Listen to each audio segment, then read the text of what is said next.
Auzubillahiminasyaitonirrajim. Bismillahirrahmanirrahim. Assalamualaikum warahmatullahi wabarakatuh. Waalaikumsalam warahmatullahi wabarakatuh. Innal hamdalillah nahmaduhu wa nasta'inuhu wa nastaghfiruh wa na'udzubillahi min syururi anfusina wa min sayyiati a'malina may yahdihillahu fala mudhillalah wa may yudlilhu fala hadiyalah. Rabbi shrah li sadri wa yassir li amri wahlul 'uqdatam min lisani yafqahu qawli. Ya, alhamdulillahirabbil alamin. Malam ini kita lanjutkan lagi kajian adab keluarga kita yang biasa rutin kita lakukan setiap malam Jumat ya. Malam Jumatan. Nah, ini pertemuan ke-28. Nah, minggu lalu salah ternyata saya. Saya rasa masih pertemuan 26, ternyata minggu lalu harusnya 27. Nah, jadi malam ini kita minggu yang ke-28. Nah, malam ini secara khusus saya akan menyampaikan tentang membentuk budaya literasi keluarga Indonesia. Nah, di sini kita akan khususkan di sini karena ternyata literasi itu bukan hanya membaca. Jadi malam ini kita batasi hanya fokus kepada budaya literasi dari sisi membaca. Nah, di sini saya sajikan ya di cover ya, cover kajian kita malam ini. Ini ada beberapa foto. Ini salah satu impian saya dari sejak dulu ya. Waktu tahun berapa ya, saya pernah menuliskan 100 daftar mimpi saya. 100 daftar mimpi saya. Dulu saya suka membuat clipping dari koran-koran bekas atau bekas-bekas buku gitu ya, saya potong-potong. Nah, untuk menyimbolkan impian-impian saya. Nah, salah satunya yang saya tuliskan dari 100 daftar mimpi saya adalah saya punya perpustakaan.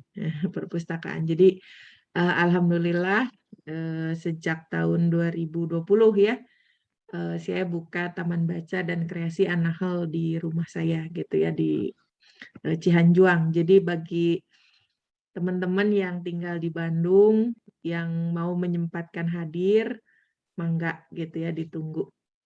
Mungkin kalau pandemi sudah berakhir ya, atau kalau dalam jumlah kecil sih sekarang juga enggak masalah gitu. Karena pandemi biasanya kita baru buka untuk anak-anak sekitar ya, tetangga-tetangga di komplek di Jalan Bukit Indah 4.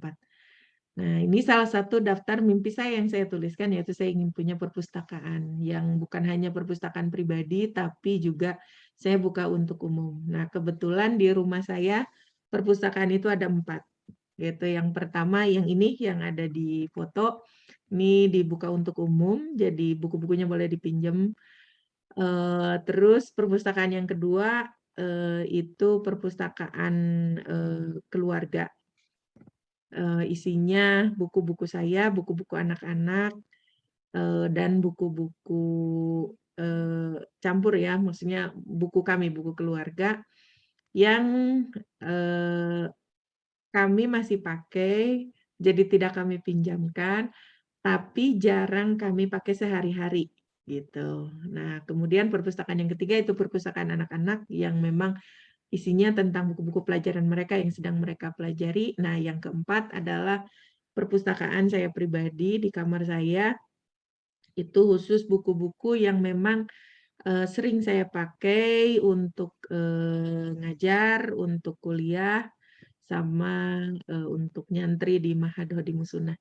Jadi ada beberapa beberapa tempat ya di kamar saya. Nah, jadi alhamdulillah dari 100 daftar mimpi saya yang pernah saya tuliskan dulu, Allah sudah mengabulkan satu persatu. Salah satunya adalah ya ini taman baca ini ya yang saya buka untuk umum. Ya itu mau pendahuluan ya. Nah, sekarang kita mulai masuk ke materi ya. Kita mulai masuk ke materi. Malam ini kita akan mengangkat materi tentang membentuk budaya literasi keluarga Indonesia. Kita awali pembahasan dari apa itu literasi gitu ya. Kita samakan dulu persepsi ya. Nah, di sini saya sajikan 4 pendapat saja karena banyak sekali pendapat-pendapat yang menyampaikan apa itu literasi gitu ya. Nah, yang pertama saya sampaikan pendapatnya Elizabeth Soulsby. Nah, literasi menurut beliau adalah kemampuan berbahasa. Nah, kalau kita berbicara kemampuan berbahasa berarti kan bukan hanya baca, bukan hanya bahasa lisan, tapi juga bahasa tulisan. Nah, yang dimiliki oleh seseorang dalam berkomunikasi. Di sini membaca, berbicara, menyimak, dan menulis dengan cara berbeda sesuai dengan tujuannya. Nah, di sini kalau kita lihat dari pengertian menurut Elizabeth, berarti literasi bukan hanya membaca, karena ternyata berbicara, menyimak, menulis juga itu masuk ke dalam budaya literasi.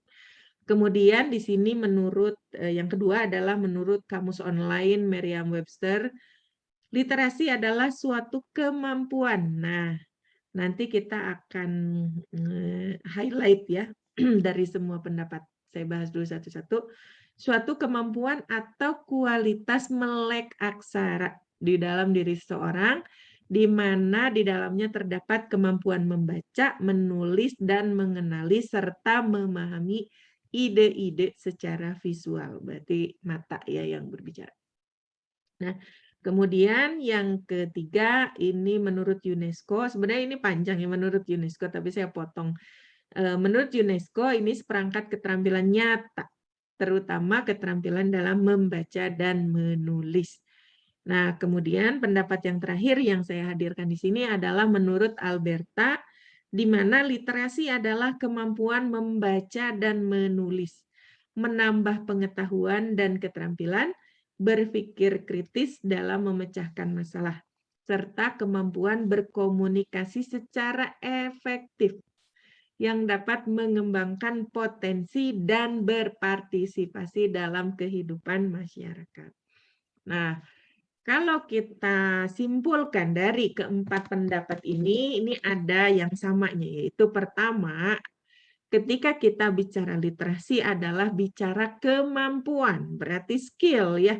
Nah, kalau kita bicara skill, maka nanti kita akan bicara jam terbang. Berarti pengalaman ya. Kalau kemampuan, berarti nggak bisa kita kalau mau membudayakan literasi, kita hanya sekali bacanya atau 2 kali bacanya. Enggak, gitu ya. Kalau skill, kalau kita bicara jam terbang, berarti harus terus-terusan kalau kita ingin mahir. Oke, itu yang pertama ya, kesamaannya adalah kemampuan. Nah, kemudian yang kedua di sini yang samanya adalah kemampuan ini terkait dengan hal membaca dan menulis gitu. Jadi ketika kita bicara literasi berarti kita akan bicara tentang bagaimana kita gitu ya memiliki kemampuan minimal membaca dan menulis gitu. Nah, kemudian yang menarik dari pendapat yang terakhir yaitu dari Alberta, di mana apa namanya tuh di sini disebutkan yang dapat mengembangkan potensi, berarti dengan kemampuan literasi kita bisa mengembangkan potensi kita. Kemudian dan berpartisipasi dalam kehidupan bermasyarakat. Nah, jadi literasi pertama gitu ya, kalau kita berbicara kemampuan maka akan kaitannya dengan jam terbang yaitu latihan. Apalagi kalau kita ya kalau kita berbicara tentang budaya, ini saya belibet ngomongnya ya. Kayaknya ngantuk nih. Ya, jadi kalau kita bicara budaya, berarti kan bukan hanya satu keluarga yang bilang begitu. Apalagi kalau di akhirnya di judul kita bilang keluarga Indonesia. Berarti bagaimana kita membudayakan tentang literasi ini bukan hanya di lingkungan satu keluarga, bukan hanya di lingkungan 2 keluarga, bukan hanya di lingkungan satu masyarakat, satu wilayah, tapi juga di seluruh wilayah yang ada di Indonesia. Nah, tapi sebelum kita bicara banyak, kita batasi dulu pembicaraan kita malam ini yaitu tadi kita batasi literasinya di sini adalah literasi membaca, yang kemudian yang kedua kita batasi dari sisi skupnya gitu ya. Kalau kita bicara warga Indonesia secara keseluruhan itu butuh kebijakan pemerintah. Nah, sekarang apa yang bisa kita lakukan? Yang paling mudah adalah kita bicara keluarga kita dulu. Gitu ya, karena keluarga kita nanti itu akan menjadi keluarga bagian dari keluarga yang ada di Indonesia. Nah, mudah-mudahan dengan semakin banyaknya apa namanya itu kemampuan literasi yang meningkat dari keluarga-keluarga gitu ya, yang pada akhirnya keluarga ini kan membentuk masyarakat, kumpulan dari masyarakat itu akan membentuk sebuah negara gitu. Jadi mudah-mudahan nanti berawal dari keluarga kita dan kita terus kampanyekan. Kampanyekan di sini dalam artian kita terus dakwahkan ya, karena eh, apa namanya itu literasi. Kalau kita bicara literasi itu ada beberapa macam sebetulnya.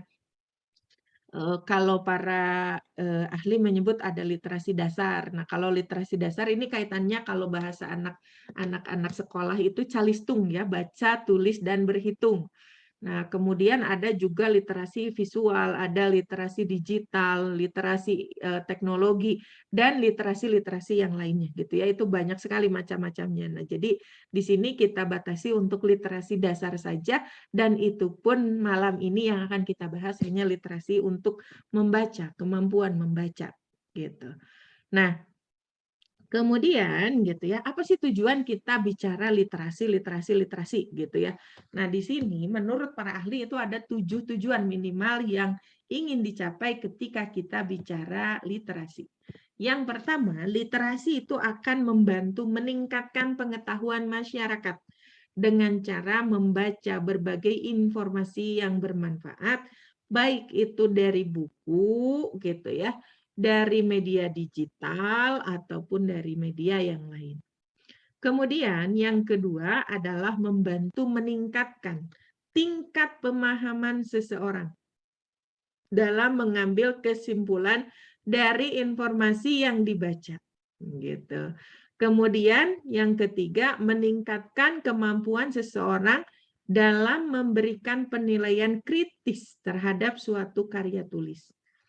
Nah, kemudian yang keempat adalah membantu menumbuhkan dan mengembangkan budi pekerti yang baik di dalam diri seseorang. Yang kelima, meningkatkan nilai kepribadian seseorang melalui kegiatan membaca dan menulis. Yang keenam, menumbuhkan dan mengembangkan budaya literasi di tengah-tengah masyarakat secara luas. Yang ketujuh adalah membantu meningkatkan kualitas penggunaan waktu seseorang sehingga lebih bermanfaat. Nah, dari ketujuh tujuan literasi ini, gitu ya, mudah-mudahan yang kita bahas malam ini ke depannya tujuan-tujuan ini bisa kita capai bersama. Oke, kita bicara sekarang bagaimana tingkat literasi Indonesia, masyarakat Indonesia. Nah, ini survei yang dilakukan tahun 2016, sekarang sudah 2021, sudah 5 tahun yang lalu. Mudah-mudahan gitu ya, di survei yang terbaru, ranking kita tidak di Pangais Bungsu kalau orang Sunda Maya. Karena di sini yang bungsunya adalah Botswana. Nah, kita kedua terakhir, kan sedih banget ya. Dari 61 kita ranking 2, tapi ranking 2-nya dari bawah. Aduh, menyedihkan. Gitu. Nah, siapa yang ranking satunya? Finland, gitu ya, Finlandia. Nah, kemudian Norwegia, Iceland, Denmark, Sweden, Switzerland, gitu ya. Kalau kita lihat negara-negara yang pertama ini negara-negara maju, gitu ya. Nah, kemudian negara-negara maju masih gitu ya. Nah, terakhir-terakhir adalah negara-negara yang berkembang, gitu. Nah, kita budaya literasinya itu ranking ke-60 atau 2 terakhir. Nah, di pengumuman atau di undangan yang saya sampaikan tadi, gitu ya, yang menyedihkan gitu ini menurut data Sosial ya, ini Januari 2017 mengungkapkan orang Indonesia walaupun minat bacanya rendah itu dia atau masyarakat Indonesia biasa menatap layar kurang lebih 9 jam sehari. Nah, dalam hal kecerewetan di sosial media, orang Indonesia berada di urutan kelima dunia. Nah, ini sumbernya dari bacaannya dari Kemenpo ke Kementerian Keminfo ya. Saya malam ini belibet banget ngomongnya. Nah, jadi saya ambil dari situsnya Kominfo, Kementerian Keminfo. Salah terus ngomongnya.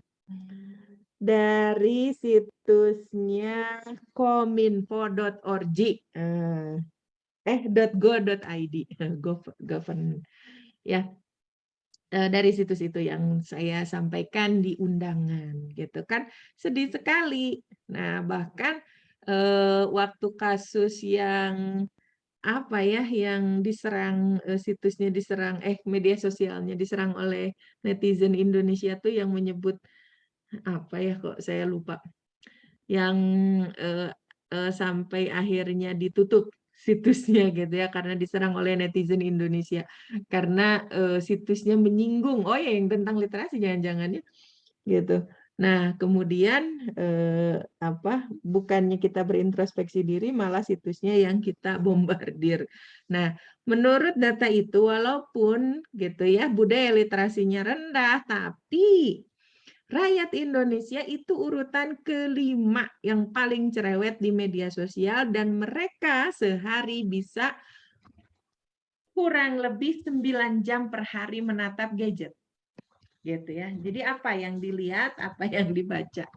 Nah, kan sedih sekali ya ranking kita Pangais Bungsu, kedua terakhir dari bawah. Nah, kalau kita lihat apa sih yang menyebabkannya? Nah, kalau kita lihat gitu ya, di dalam kita berkaca ke keluarga kita sendirilah, gitu ya, jangan jauh-jauh.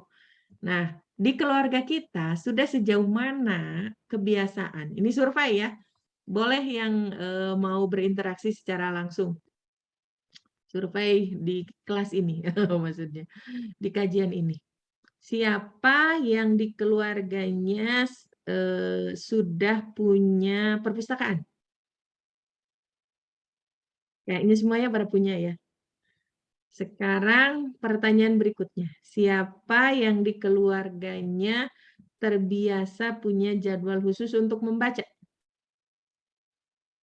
Atau jangan seluruh keluarga deh, kita dulu. Abibah raise hand. Oh, bagus nih. Gitu ya. Terus siapa lagi yang raise hand? Baru Abibah. Siapa yang punya jadwal khusus untuk membaca aja? Gitu ya. Yang hadir di sini, jangan keluarganya. Yang hadir di sini aja. Siapa yang punya jadwal khusus untuk membaca? Pokoknya setiap hari jam segitu saya sedang membaca. Me time lah, me time. Ada nggak yang punya kebiasaan itu? Cuma Abibah? Ada lagi yang lain yang mau raise hand? Nah, jadi jawaban kita adalah cerminan orang Indonesia secara umum. Makanya pantas kita rankingnya ranking Pangais Bungsu, ranking kedua terakhir. Nah, jadi gimana caranya kita meningkatkan budaya? Ini Mbak Heni, saya baca setiap hari tapi waktunya ndak runut, nggak apa-apa. Yang penting sudah ada kegiatan membaca setiap hari kan Mbak? Gitu. Jadi nggak apa-apa, nggak waktunya runut, nggak waktunya tertentu. Nah, kalau saya biasanya memang punya waktu secara khusus. Jadi saya biasanya pagi-pagi itu waktu me time saya. Waktu me time saya adalah di pagi hari. Dan biasanya saya gunakan untuk membaca. Nah, ketika saya ngajar les, saya biasakan murid-murid saya untuk membiasakan membaca minimal 5 menit Nah, kenapa saya kok 5 menit gitu? Karena ya tadi, karena rendahnya budaya literasi kita, jangankan disuruh berjam-jam, baca 5 menit aja berat, gitu ya. Jadi saya biasakan dari yang termudah saja, jangan lama-lama lah, 5 menit.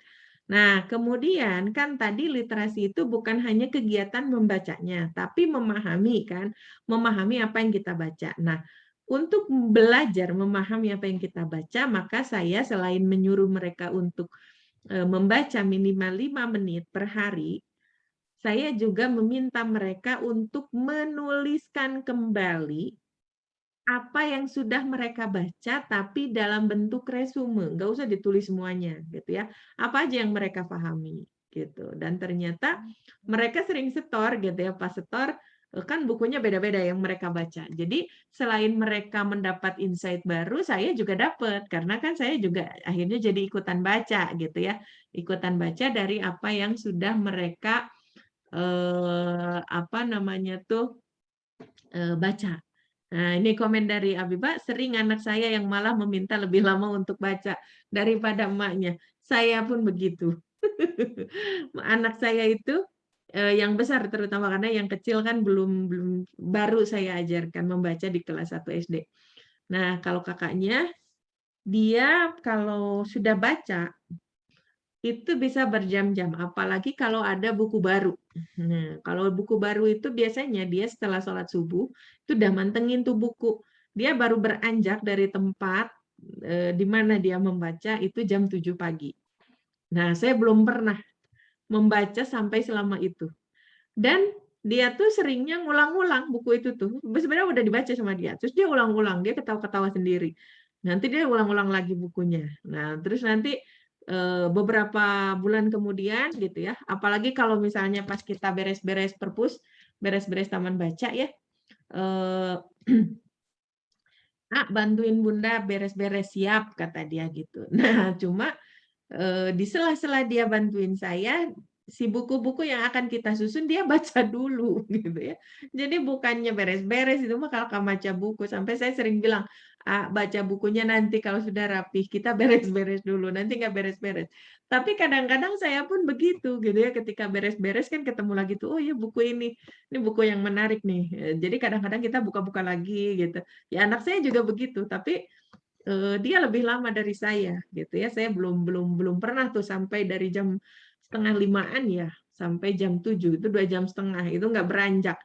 Cuma ganti posisi aja dia, ganti posisi yang tadinya duduk nyender di sofa, kemudian dia sambil tiduran, kemudian pindah ke bawah, dari bawah kemudian dia kalau kata orang Sunda manangkuban gitu ya di bawah di lantai gitu. Nah, nanti dia pindah lagi ke atas atau dia ambil bola jimbol gitu ya, kemudian dia baca di situ dari mulai bolanya dia naikin terus kemudian dia pegel bolanya dia tindih, bukunya dia simpen di lantai gitu ya.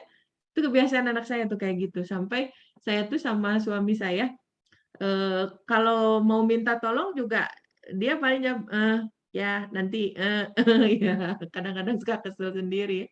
Nah, terus kata suami saya, "Kalau AA udah baca kayak gitu, itu bunda banget," katanya gitu, suka nggak bisa diganggu. Nah, sayanya yang nggak sadar, malah saya lihat anak saya kayak gitu kalau mau minta tolong sayanya yang kesel. Ternyata kata suami saya pun begitu.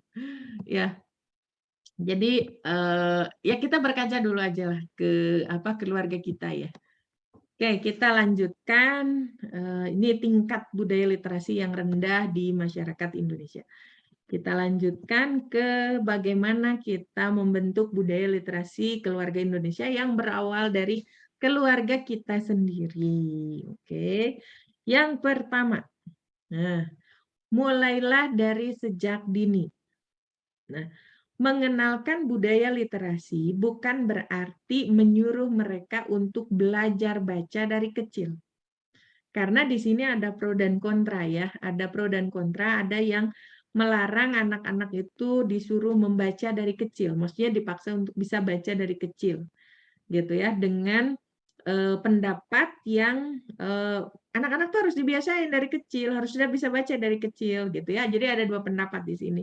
Ada ahli yang memang menyarankan anak-anak kecil itu udah pada bisa baca, bahkan ada yang teknik membaca dengan berbagai cara gitu ya. Ada pendapat yang menyarankan nantilah gitu ya, jangan terlalu dini untuk diajarkan membaca. Saya termasuk kalau saya pribadi, saya berpendapat yang untuk tidak mengajarkan anak membaca dari kecil. Membaca dalam artian bisa baca ya. Nah, tapi senang bukunya itu dari kecil, gitu ya. Senang bukunya, berteman dengan buku itu dari kecil. Nah, menariknya gitu ya, ketika saya memperhatikan anak-anak saya gitu ya, ketika saya tidak mengajarkan mereka membaca dari kecil, eee, tapi mereka sudah senang buku, menariknya mereka itu selalu bergaya seperti orang sedang baca buku. Nah, tapi yang mereka sampaikan itu bukan baca, tapi imajinasi. Nah, urutan kata-katanya itu urutan kata-kata mereka. Karena mereka sering mendengar kan kalau waktu kecil kan suka didongengin, dibacain buku gitu. Jadi kan kosakata mereka nambah. Jadi ketika mereka lihat, apa namanya itu, lihat buku, terus lihat gambarnya, oh gambarnya misalnya ini anak saya yang di bawah itu sedang pegang, ini yang kecil, nih si kecil ini sedang pegang buku ini hadiah oleh-oleh dari teman saya dari Belanda, judulnya Waris Emma. Di mana si Emma? Emma itu anak bebek. Jadi anak bebeknya itu eh, ada 2, Emma dan Emil. Nah, si Emmanya tuh hilang, gitu ya. Si Emmanya hilang, makanya judulnya Where is Emma? Di mana si Emma? Bahasa Belanda bukunya. Nah, eh, ketika mereka melihat itu, gitu ya, mereka tuh bukan bukan baca orang bahasa Belanda juga gitu kan.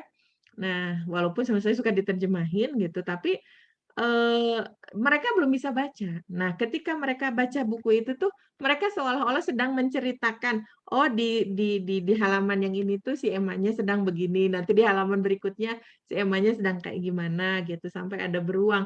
Ini bukunya lucu-lucu, gitu ya, bukunya lucu banget, gitu ya. Sayangnya ini sudah banyak yang copot, jadi si buku Waris Emma tidak saya simpan di perpustakaan, gitu ya. Bukunya menarik, bahasanya sederhana, kalau yang mau belajar bahasa asing nanti untuk anak-anak ya bolehlah dari situ gitu ya. Saya tidak mengajarkan bahasa asing untuk anak-anak secara khusus ya paling keseharian aja kosakata-kosakata sedikit-sedikit lah gitu. Sisa-sisa sisa-sisa peninggalan. Tapi saya ketika anak-anak kecil saya hanya mengajarkan 2 bahasa bilingual ya, tapi bilingualnya bukan bahasa Indonesia, bahasa Inggris ya. Tapi bahasa Indonesia sama bahasa Sunda. Jadi saya hanya mengajarkan itu ke anak-anak. Jadi biarkan mereka paham dulu bahasa ibunya, gitu. Nah, ibunya maksudnya sama bapaknya itu orang Sunda, kita keluarga Sunda. Nenek kakeknya itu orang Sunda gitu ya. Ibu mertua saya almarhum dari Ciamis, bapak dari Tasik, ibu bapak saya dari Sumedang. Jadi komplit kita keluarga Sundanis, Supi ya Sunda pisan. Nah, jadi walaupun dulu kami tinggal di Betawi gitu ya, tetangganya orang Betawian, di rumah anak saya tetap bahasa Sunda. Sampai pernah berkunjung ke teman saya gitu ya di daerah Keranggan, anak saya pengen ke kamar mandi, dia bilang, "Bunda, hoyong kacai kacai." Nah, itu sampai inget terus tuh teman saya, kan orang Jawa beliaunya gitu ya, tiap kali ketemu dengan kita gitu ya, ada Al-Fatih, beliau tuh selalu gitu, "Al-Fatih, mau kecai kecai?" Gitu. Jadi karena saya mengajarnya bahasa Sunda. Nah, jadi, eee, jadi ke situ ya, gitu ya, cerita bahasa asing. Jadi saya tidak mengajarkan bahasa asing. Biarkanlah gitu ya, kalau mereka sudah menguasai bahasa ibunya, untuk belajar bahasa asing mudah-mudahan lebih mudah, gitu ya. Nah, jadi menariknya mereka itu belum bisa baca, tapi mereka, eee, bergaya, berperan seolah-olah mereka sedang membaca, padahal apa yang mereka ucapkan dari mulutnya adalah hasil imajinasinya mereka dan hasil merangkai kata. Jadi saya memang termasuk, ibu yang berpegang kepada pendapat yang ahli yang kedua ya, yang tidak mengajarkan anak membaca dari kecil gitu. Bagi saya perkembangan motorik mereka itu lebih penting ketimbang bisa bacanya gitu. Jadi urusan akademik itu bisa mereka raih dengan cepat dalam waktu yang tidak terlalu singkat, tidak terlalu lama dibandingkan dengan menstabilkan motoriknya. Jadi mulailah dari sejak dini di sini kalau saya pribadi mulai mengenalkan buku, mulai anak-anak tuh biar cinta buku gitu ya. Jadi mulai mengenalkan bacaan dari kecil bukan berarti memaksa mereka untuk bisa baca atau mengajarkan mereka untuk bisa baca dari kecil. Kalau saya yang menganut pendapat yang itu gitu ya. Jadi mangga ibu-ibu mah yang mana aja gitu. Kalau itu pendapat saya pribadi gitu. Setiap orang tua punya pertimbangan masing-masing dan setiap anak itu juga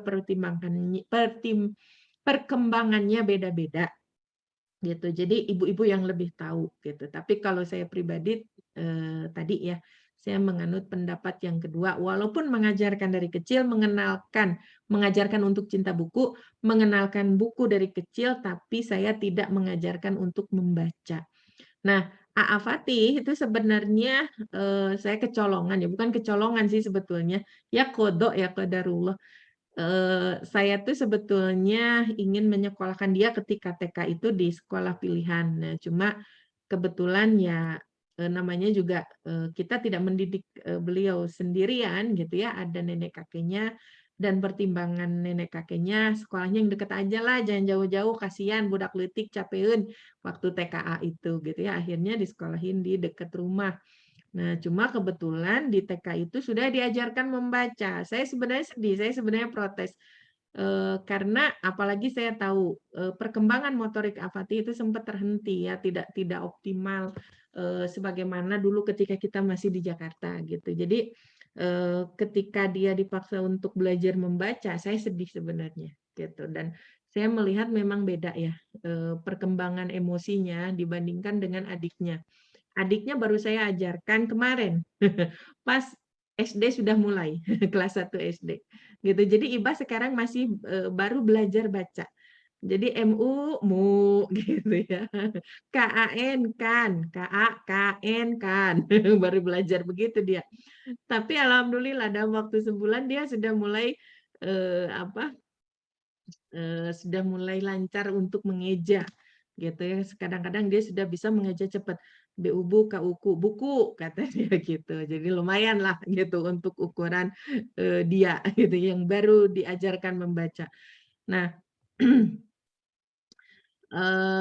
apa namanya tuh mulailah dari sejak dini di sini kalau yang di keluarga kami gitu ya yaitu mulai mengenalkan buku untuk dicintai gitu. Oke, yang berikutnya, tips yang berikutnya adalah orang terdekat adalah teladan. Saya sebenarnya mengangkat tema ini, mengangkat tema tentang budaya literasi, sebenarnya ini terinspirasi dari pertanyaan-pertanyaan teman-teman. Banyak teman-teman yang bertanya, yang terutama yang kenal ya, yang kenal dengan Afatih, yang kenal dengan Iba. Nah, banyak yang bertanya itu gimana caranya kok Al-Fatih bisa sampai berjam-jam, tahan berjam-jam baca buku. Nah, saya tidak sendirian. Gitu. Saya tidak sendirian karena apa? Nenek kakeknya dia juga senang baca. Jadi orang-orang terdekat anak-anak saya memang orang-orang yang senang baca. Gitu. Suami saya itu senang baca dari kecil. Kalau saya sebenarnya bukan pecinta baca dari kecil. Saya tuh karakternya mirip sama Ibah. Saya tuh senangnya main. Senangnya main, bermain peran apalagi gitu ya, imah-imahan kalau kata orang Sunda mah ya. Nah, kalau Al-Fatih itu nurun dari bapaknya. Dari bapaknya. Dari kecil dia senang baca. Kebetulan ibu, almarhum ibu sama bapak mertua itu guru dua-duanya gitu ya. Dan ibu itu cerdas banget gitu ya, pengetahuannya banyak. Gitu ya, bapak juga sama gitu ya. Kalau bapak itu yang paling menyenangkan bagi saya itu kalau udah ketemu bapak mertua itu cerita-cerita, dongeng-dongeng gitu ya, cerita tentang perjuangan. Dulu kan karena Bapak lahir pada masa, Perang Dunia Kedua ya, jadi Bapak ngerasain tuh waktu dijajah Belanda kayak gimana. Jadi, cucu-cucunya tuh seneng. Nah, terus Bapak tuh Sunda pisan gitu. Kalau saya kan dari kecil juga Sunda pisan ya, seneng dengerin dongeng. Terus, ibu saya suka nyanyiin lagu-lagu Sunda kalau kita lagi apa, ngasuh gitu ya, ngasuh anak-anak. Jadi pas ketemu bapak mertua yang memang banyak pembendaharaan lagu-lagu anak-anak gitu ya, lagu-lagu yang ngasuh anak-anak gitu, itu klop banget gitu. Nah, beliau itu seneng baca juga gitu, sampai kacamata bacanya suka dimainin sama Al-Fatih gitu, kacamata bacanya. Nah, ibu mertua saya juga begitu, walaupun mereka sudah pensiun. Nah, yang menarik ketika mereka pensiun, salah satu doanya mereka, "Ya Allah, hindarkanlah kami dari pikun." Nah, jadi walaupun mereka sudah lama pensiun, sampai mereka wafat, hilang kesadarannya itu hanya menjelang meninggalnya. Jadi bapak mertua saya itu drop-nya, maghrib, paling hanya 10 menitan dari drop, nggak ada, gitu ya. Jadi sebelum drop, itu masih sadar, masih ngobrol. Nah, ibu mertua saya juga sama, gitu ya. Kalau ibu agak lama ya, dari, sakaratul mautnya sampai akhirnya wafat, gitu. Itu agak lama gitu ya, nggak sadarnya sekitar 3 jaman kalau ibu gitu. Tapi sebelum itu, ingatan mereka masih kuat gitu ya, jadi doa mereka dikabulkan sama Allah. Jadi mereka sampai wafatnya itu nggak pikun. Nah, yang menariknya salah satu cara mereka untuk menjaga ingatannya adalah dengan membaca. Membaca, kemudian menghafal, membaca, menghafal, dan satu lagi ngisi TTS. Jadi bapak itu seneng banget kalau ke pasar, itu kan suka ada tukang koran ya, tukang tukang koran, nah terus, apa namanya tuh, beli TTS. Nah, untuk ngetes kemampuan berpikir kan. Jadi mereka berdua teh romantis gitu, sampai orang-orang tuh menyebut pasangan romantis memang, almarhum sama almarhumah itu. Gitu, sampai wafatnya aja sama-sama hari Jumat, sama-sama tanggal 16 gitu ya, persis bedanya 3 bulan, bapak mertua 16 April, ibu mertua 16 Juli. Jadi sama-sama hari Jumat. Nah, cuma bedanya kalau bapak menjelang maghrib, kalau maghrib, kalau bapak penutup hari Jumat. Nah, kalau ibu zuhur, gitu ya, wafatnya itu zuhur. Nah, mereka itu kalau udah ngisi TTS berdua, itu saya tuh suka suka suka senyum-senyum sendiri gitu, suka lucu aja gitu ngelihatnya gitu. Mereka, biasanya bapak yang suka beli duluan, ngisi duluan bapak. Nah, giliran bapak mentok nggak tahu tuh, biasanya bapak nanya ibu. Kalau saya menjuluki ibu mertua saya tuh Google hidup, kita punya Google keluarga. Jadi beliau tuh pengetahuannya banyak. Nah, nurun ke anaknya, ke suami saya gitu ya. Kalau terutama pengetahuan-pengetahuan tentang binatang-binatang, itu suami saya jagonya. Makanya kalau anak saya nanya, yang begitu-begitu nanya ke ayah. Atau sejarah, mereka itu pecinta sejarah, keluarga itu tuh pecinta sejarah. Gitu ya, ibu sama bapak itu pengetahuan sejarahnya bagus. Nah, salah satu cara untuk menjaga ingatannya yaitu salah satunya dengan membaca. Jadi anak-anak saya itu lihat kan, gitu ya, lihat Nin Aki gitu. Nah, kalau dari keluarga saya, bapak saya, ibu saya itu bukan tipe-tipe yang suka membaca memang, gitu. Tapi sekalinya ada buku, ibu saya suka ikutan baca gitu. Kayak kayak di foto yang ini ibu saya, gitu ya. Ibu saya pas nemenin cucunya. Nah, anak saya lagi baca, ibu saya juga ngambil buku saya, kemudian ibu saya baca. Nah, kemana-mana ibu suka bawa kacamata baca. Alhamdulillah sih, masih bisa melihat dengan jelas, cuma kalau baca sudah mulai agak buram. Nah, kemudian gitu ya, saya pun begitu sama suami. Jadi memang lingkungan gitu ya, itu sangat berpengaruh terhadap perkembangan anak-anak. Ibaratnya kayak gini, kita nyuruh sesuatu sama anak, tapi kitanya sendiri tidak mencontohkan. Nah, ini yang berat gitu. Contoh atau teladan itu lebih efektif ketimbang kita, mengeluarkan kata-kata yang banyak untuk menyuruh mereka, gitu. Nah, eee, kadang kita tuh kalau lagi santai gitu ya, ada, pekan literasi gitu ya, bareng-bareng. Saya pegang buku apa, suami saya baca buku apa gitu ya. Nanti kita cerita gitu ya, cerita-cerita tentang buku itu gitu, atau anaknya yang bertanya, nah ayahnya yang menerangkan gitu. Jadi untuk menjaga suasana gitu ya, suasana agar, memang mereka lihat contoh gitu. Ibu sama bapak saya tuh ngajarin itu tuh bukan bukan ngajarin sesuatu yang tidak mereka lakukan, tapi dilakukan. Nah makanya anak-anak saya biasanya mencontoh gitu. Nah, jadi orang terdekat adalah teladan.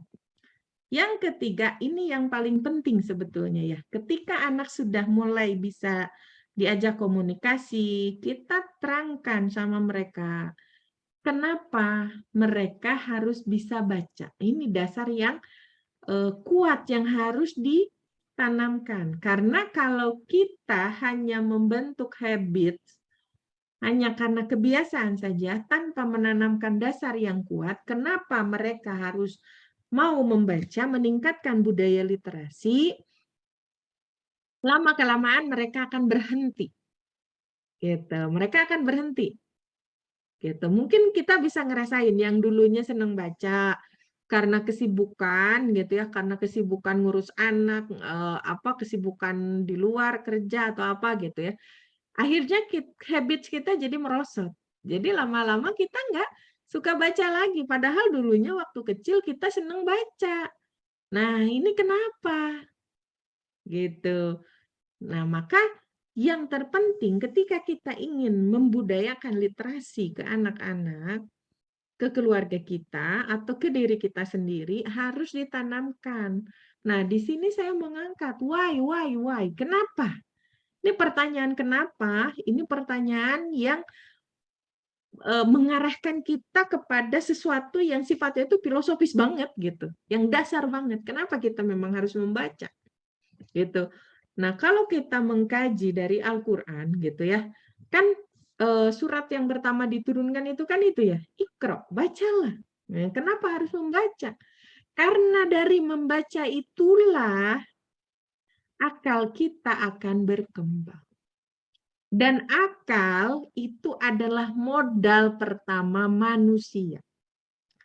Modal yang membedakan manusia dengan hewan.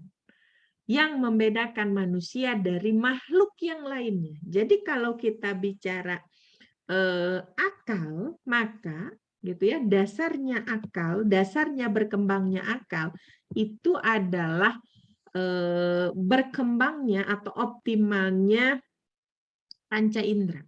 Itu yang pertama. Kemudian, faktor yang berikutnya adalah informasi-informasi yang ada di dalam benak kita. Itu yang akan menyempurnakan akal kita. Kalau kita tidak punya informasi-informasi atau memori-memori yang ada di dalam diri kita, apalagi memorinya salah, gitu ya, itu tidak akan melahirkan sebuah kesimpulan dari sebuah proses berpikir yang benar. Gitu. Maka untuk mendapatkan kesimpulan yang benar, kita harus punya informasi yang benar yang ada di dalam benak kita. Nah, dari mana kita dapat informasi yang benar? Kan cara mendapatkan informasi bisa dengan mendengar, bisa dengan membaca, gitu ya, memperhatikan. Nah, kalau kita nggak bisa baca, ya nggak akan bisa kita menyempurnakan karakter kita, menyempurnakan martabat kita sebagai seorang manusia. Makanya saya kalau lagi ini tuh, kan anak saya tuh lagi, kalau udah seneng main gitu ya, apalagi kalau misalnya sekarang daring ya, anak saya tuh bukan orang yang seneng belajar daring.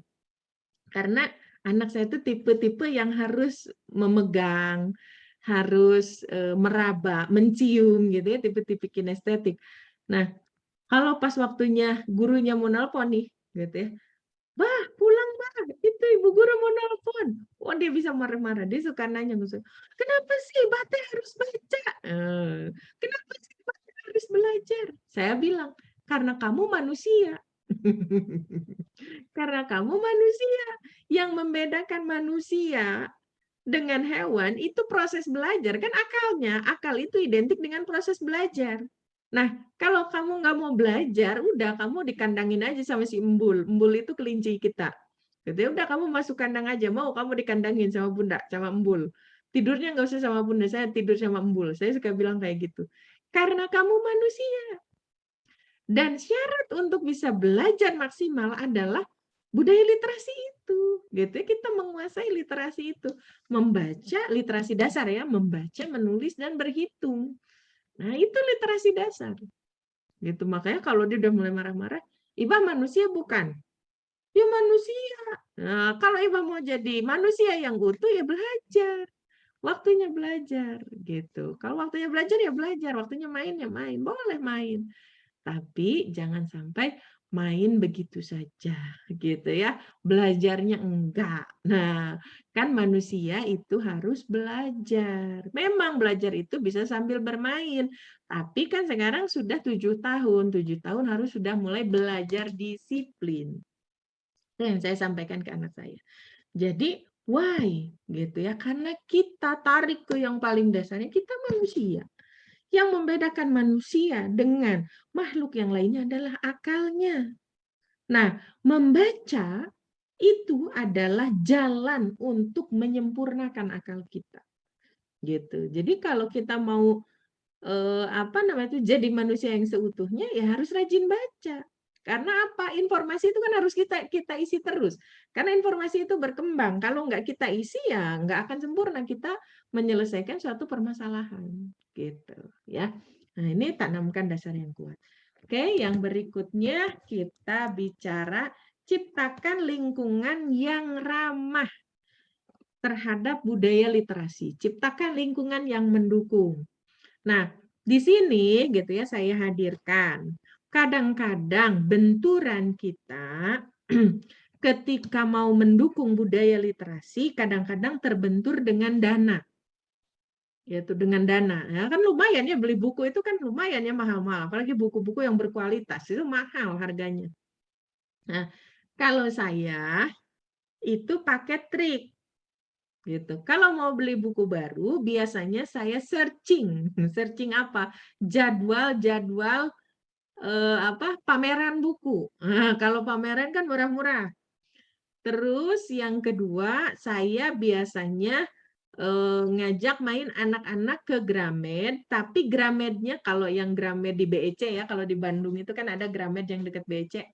Nah, kalau saya ngajak mereka ke Gramednya bukan Gramed yang di atas, karena kalau yang di atas kan harganya normal. Nah, tapi ada Gramed yang di bawah. Biasanya suka ada pesta buku yang terus-terusan diskon tuh tiap hari. Nah, biasanya saya ngajak mereka ke situ. Atau secara khusus kadang-kadang suka ada pesta diskon gitu ya. Nah, ini gambar yang di bawah. Ini kita lagi ada di Gramed yang pesta diskon. Jadi biar dapat bukunya banyak, tapi harganya murah. Itu kalau buku baru. Nah, kalau buku lama ini seperti ini saya beli buku lama nih. Dari mana belinya? Kalau saya biasanya ke kios loak. Gitu, kios loak yang di mana? Kalau Kepalasari kan jauh kalau dari saya ya. Nah, saya itu punya langganan yang di Sarijadi, gitu ya, dekat Pasar Sarijadi itu ada kios tukang jualan kertas-kertas bekas, buku-buku bekas gitu.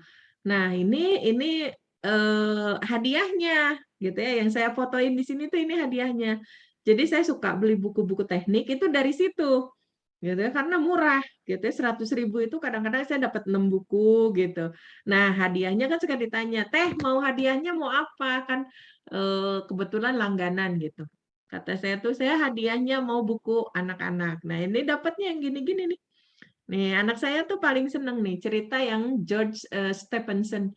Nah, ini buku-buku tipe buku yang anak-anak suka nih kayak Toto-chan, Soichiro Honda. Ini anak saya paling suka nih buku-buku biografi kayak gini, cerita-cerita orang-orang sukses yang dulunya merih gitu ya, kemudian karena kegigihannya. Nah, budaya literasi kan di situ.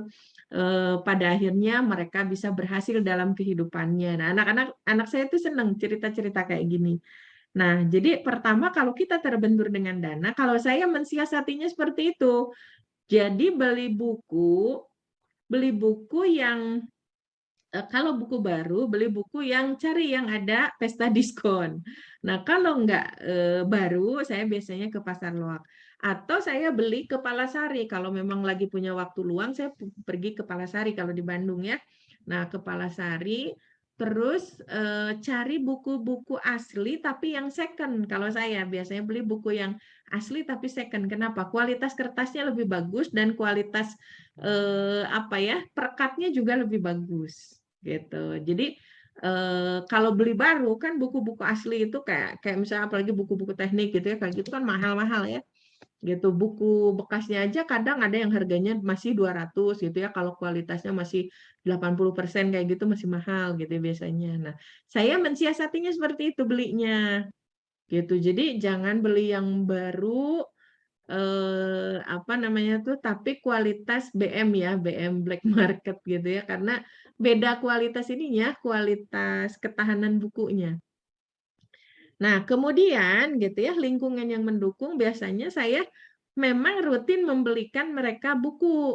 Nah, rutin itu dalam artian misalnya sebulan sekali, biasanya kita ada jatah untuk beli buku, atau 3 bulan sekali.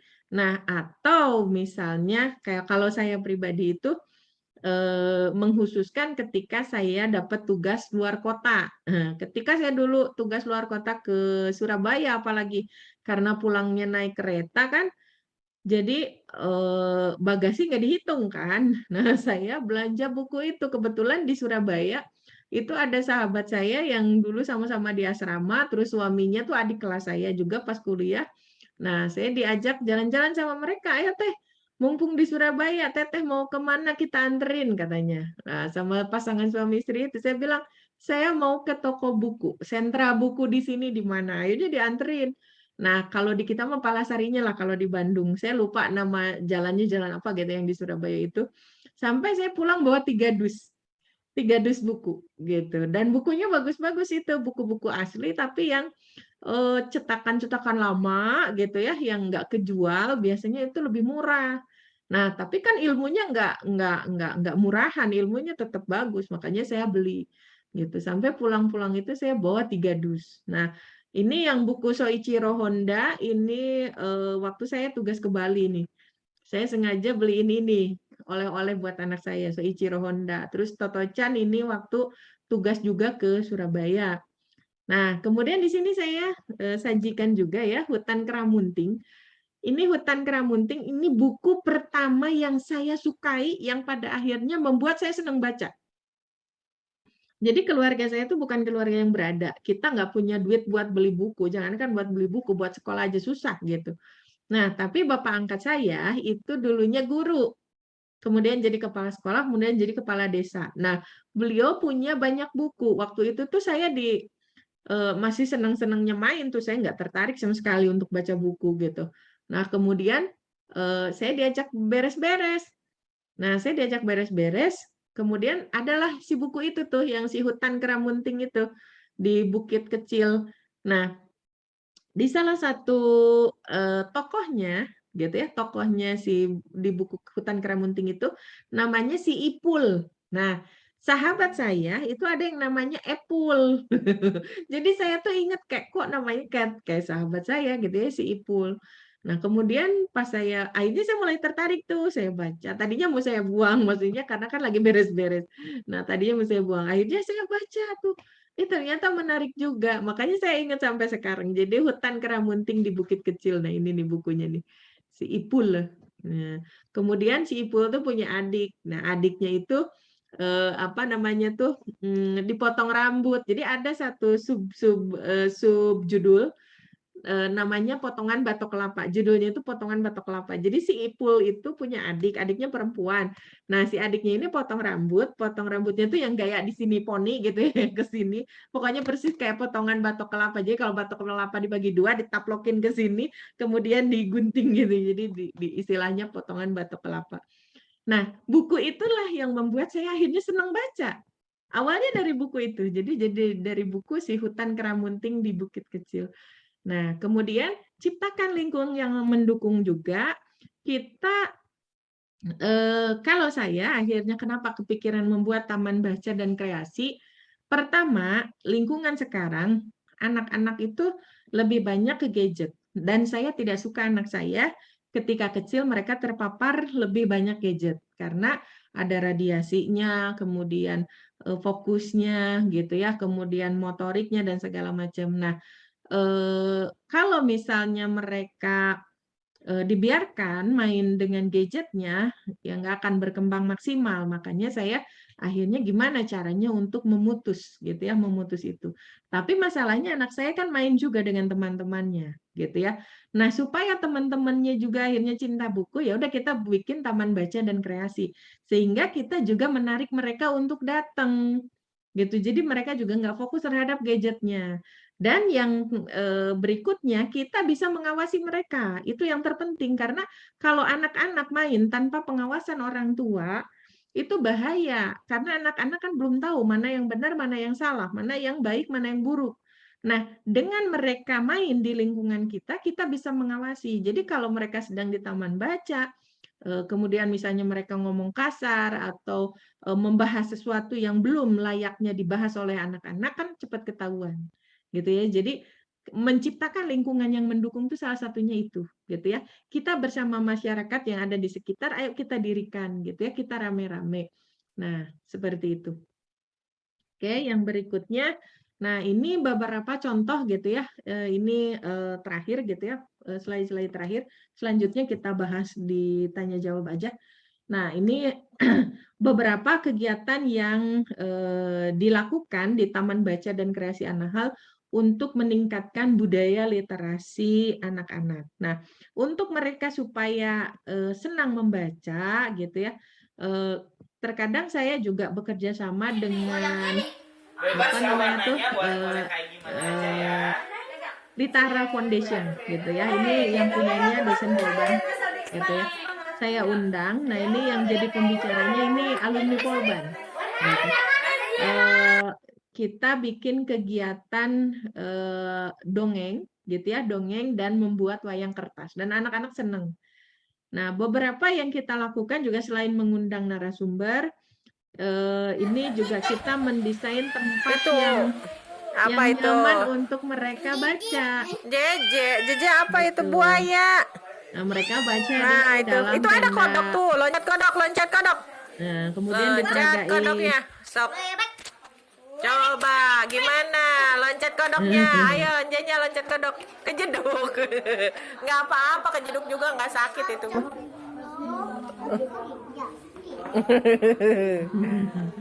Nah, ini beberapa contohnya. Jadi anak-anak seneng gitu.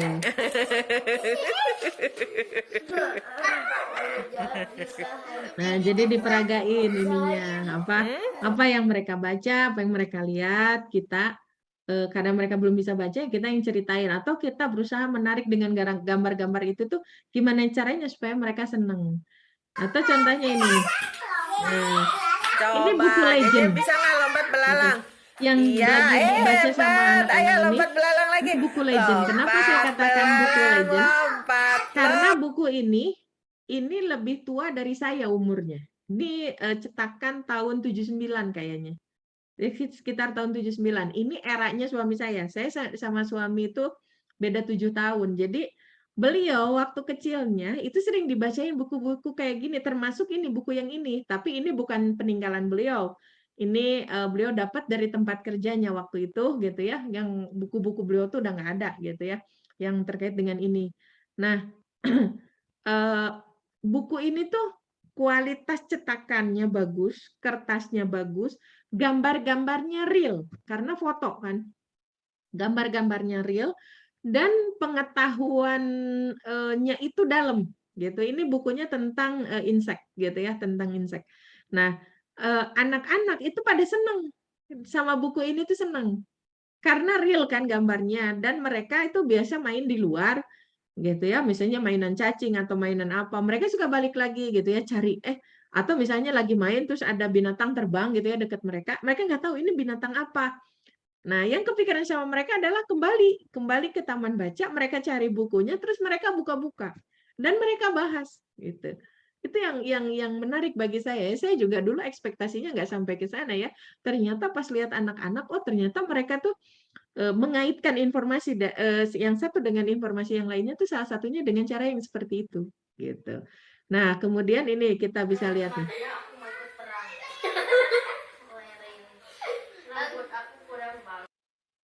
Nah, mereka berbahagia gitu. Sebenarnya banyak foto-foto, banyak video-video yang beberapa kegiatan yang ada di ini contohnya. Coba, jadi bisa nggak lompat belalang?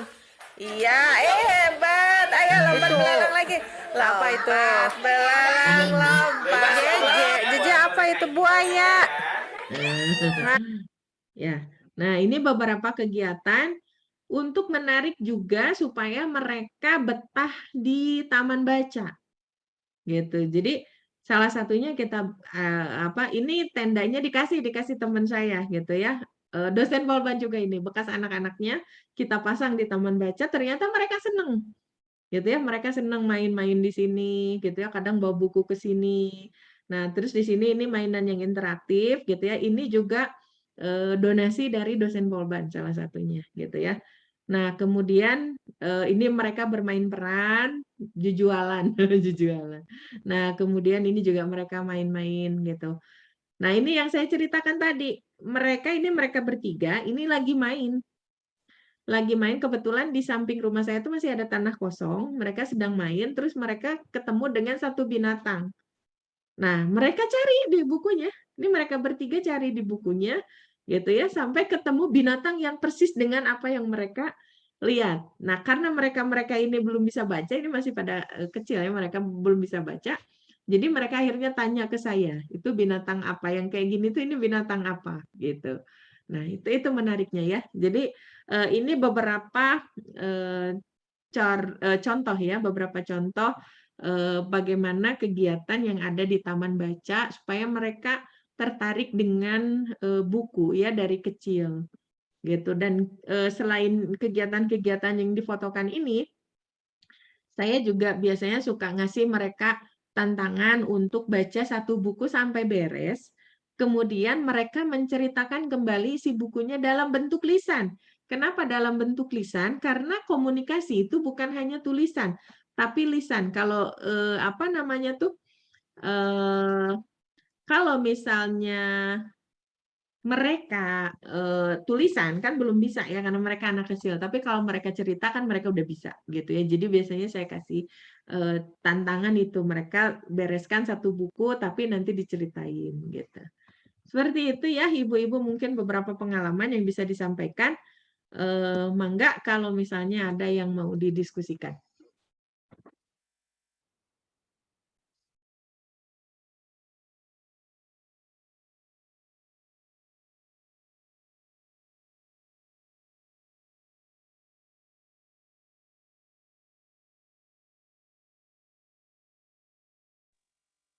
Saya Mbak, coba bertanya.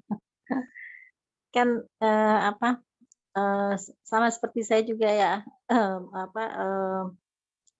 dulu tuh pernah berkeinginan mempunyai perpustakaan untuk anak-anak ya.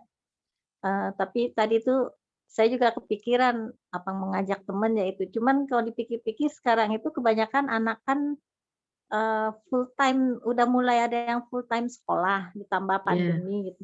Jadi kayaknya terbentur prokes, terus terbentur juga mereka ketika sekolah sampai full time gitu ya. Jadi gimana caranya ya supaya kita juga bisa mengajak anak-anak untuk cinta baca, itu mungkin untuk yang kelas menengah ya. Tapi kalau di wilayah saya ini kan juga banyak sekali yang di daerah padat itu yang anaknya lebih banyak bermain tanpa terkontrol karena situasi orang tua itu. Dan mungkin punya tips, Mbak punya tips bagaimana supaya kita tuh, mengajak, kalangan, tidak hanya kalangan yang menengah gitu. Kalau yang di atas sih mungkin itu udah tidak punya inilah ya, enggak ada kendala untuk, tapi ya juga mengajak yang di kalangan yang di bawah ini, yang grassroots ini untuk bisa juga cinta baca gitu itunya. Jadi bisa menyeluruh gitu ininya, enggak hanya ilmunya itu enggak hanya berputar ke orang yang mempunyai, kemampuan aja gitu. Ini tuh Ya. Sebelumnya Mbak Heni tinggalnya di mana, Mbak? saya mah di Kalimantan. Oh, Masya Allah jauh ya di Kalimantan. Ya, ini pertanyaan yang bagus karena budaya literasi ini masih termarginalkan di orang-orang menengah ke atas ya. Di kalangan menengah ke bawah itu agak kurang. Nah, kalau yang saya rasakan memang pertama gitu ya, dulu karena kan saya juga mengalami masa-masa sulit itu ya ketika saya dulu kecil tinggal di lingkungan yang memang budaya baca tuh bukan sesuatu yang penting gitu. Main juga ya karena memang nggak ada pilihan lain ya udah kita main gitu. Kalaupun mau baca juga udah nggak ada nggak ada peralatannya, nggak ada fasilitasnya. Nah, walaupun ada di sekolah-sekolah, kadang-kadang ini mungkin juga ya yang bukan saya membandingkan ya. Ini juga mungkin yang menjadi bahan apa namanya tuh bahan introspeksi, bahan pertimbangan mungkin bagi kita. Kalau saya dulu ketika berkesempatan untuk mencicipi kuliah di Belanda, itu beda banget gitu. Perpustakaan di sana itu tuh udah kayak di apa ya, lebih mewah lah gitu dibandingkan ruangan-ruangan yang lain. Nah, kalau di kita kan perpustakaan teh udah mah di pojokan gitu ya, cuma ada rak-rak buku gitu. Kadang-kadang kursinya juga nggak ada gitu. Kalaupun ada terus berdebu, nggak pernah dibersihin gitu. Jadi anak-anak teh udah mah keinginan atau minat bacanya rendah gitu ya, lihat perpustakaan juga tidak menyenangkan gitu ya, gimana akhirnya mereka tertarik untuk masuk ke situ gitu. Maka biasanya di sekolah-sekolah itu perpustakaan itu menjadi satu ruangan yang jarang sekali tersentuh. Nah, beda dengan di luar gitu ya yang saya lihat ya. Kayak di perpustakaan umum, misalnya perpustakaan daerah gitu ya, atau di perpustakaan sekolah-sekolah. Nah, biasanya perpus itu menjadi tempat yang menyenangkan gitu. Itu tempat ngadem gitu ya, tempat ngadem karena sofa-sofanya enak gitu ya. Terus ada karpet-karpet gitu ya, kadang-kadang di sofa, kadang-kadang di karpet atau di kursi. Terus ada jadi di perpus itu bukan cuma melulu ada buku, tapi juga ada tontonan gitu kayak misalnya VCD edukasi atau misalnya alat-alat peraga gitu. Jadi anak-anak tuh nggak bosan akhirnya, seneng aja gitu. Kalau saya ngelihat kebetulan saya tuh ada kenalan orang Indonesia yang sebelum saya pulang ke Indo itu sempat 2 bulan tinggal di rumah mereka. Itu anak-anak kecil itu udah jadi member-member perpustakaan gitu. Dan mereka tuh rutin setiap minggu itu pinjem buku. Walaupun mereka juga belum bisa baca, masih dibacain gitu, tapi rutin banget itu mereka. Jadi begitu mereka usia SD itu mereka sudah pada bisa nulis buku. Nah, yang asuhan saya itu, yang anaknya orang Indonesia itu, dulu ketika saya di sana tuh usianya sekitar 3 tahunan lah ya. Nah, sekarang udah kelas 2 SMP. Sekarang di Gontor ya, boarding school Gontor, di pesantren Gontor. Nah, apa namanya tuh, eee, dia cerita ke saya, "Tante Endang, mau baca bukunya Hoirunisa nggak?" Kan namanya Hoirunisa ya. "Mau baca bukunya Hoirunisa nggak?" Wah, Indonesia udah berapa bukunya yang dihasilkan? Itu udah belasan. Dan itu ada yang dia tulis dalam bahasa Belanda, ada yang dia tulis dalam bahasa Inggris. Gitu. Kalau bahasa Indonesia dia belum nulis karena belum lancar bahasa Indonesianya. Nah, waktu saya di Belanda itu sengaja mamahnya itu kalau kalau kita lagi main, kan kebetulan saya berdua tuh sama orang Indonesia juga sekelas sama saya, tinggal di rumah mereka itu. Nah, mamahnya itu bilang ke saya, "Pokoknya kalau ngobrol sama orang Indonesia jangan pakai bahasa Belanda, jangan pakai bahasa Inggris."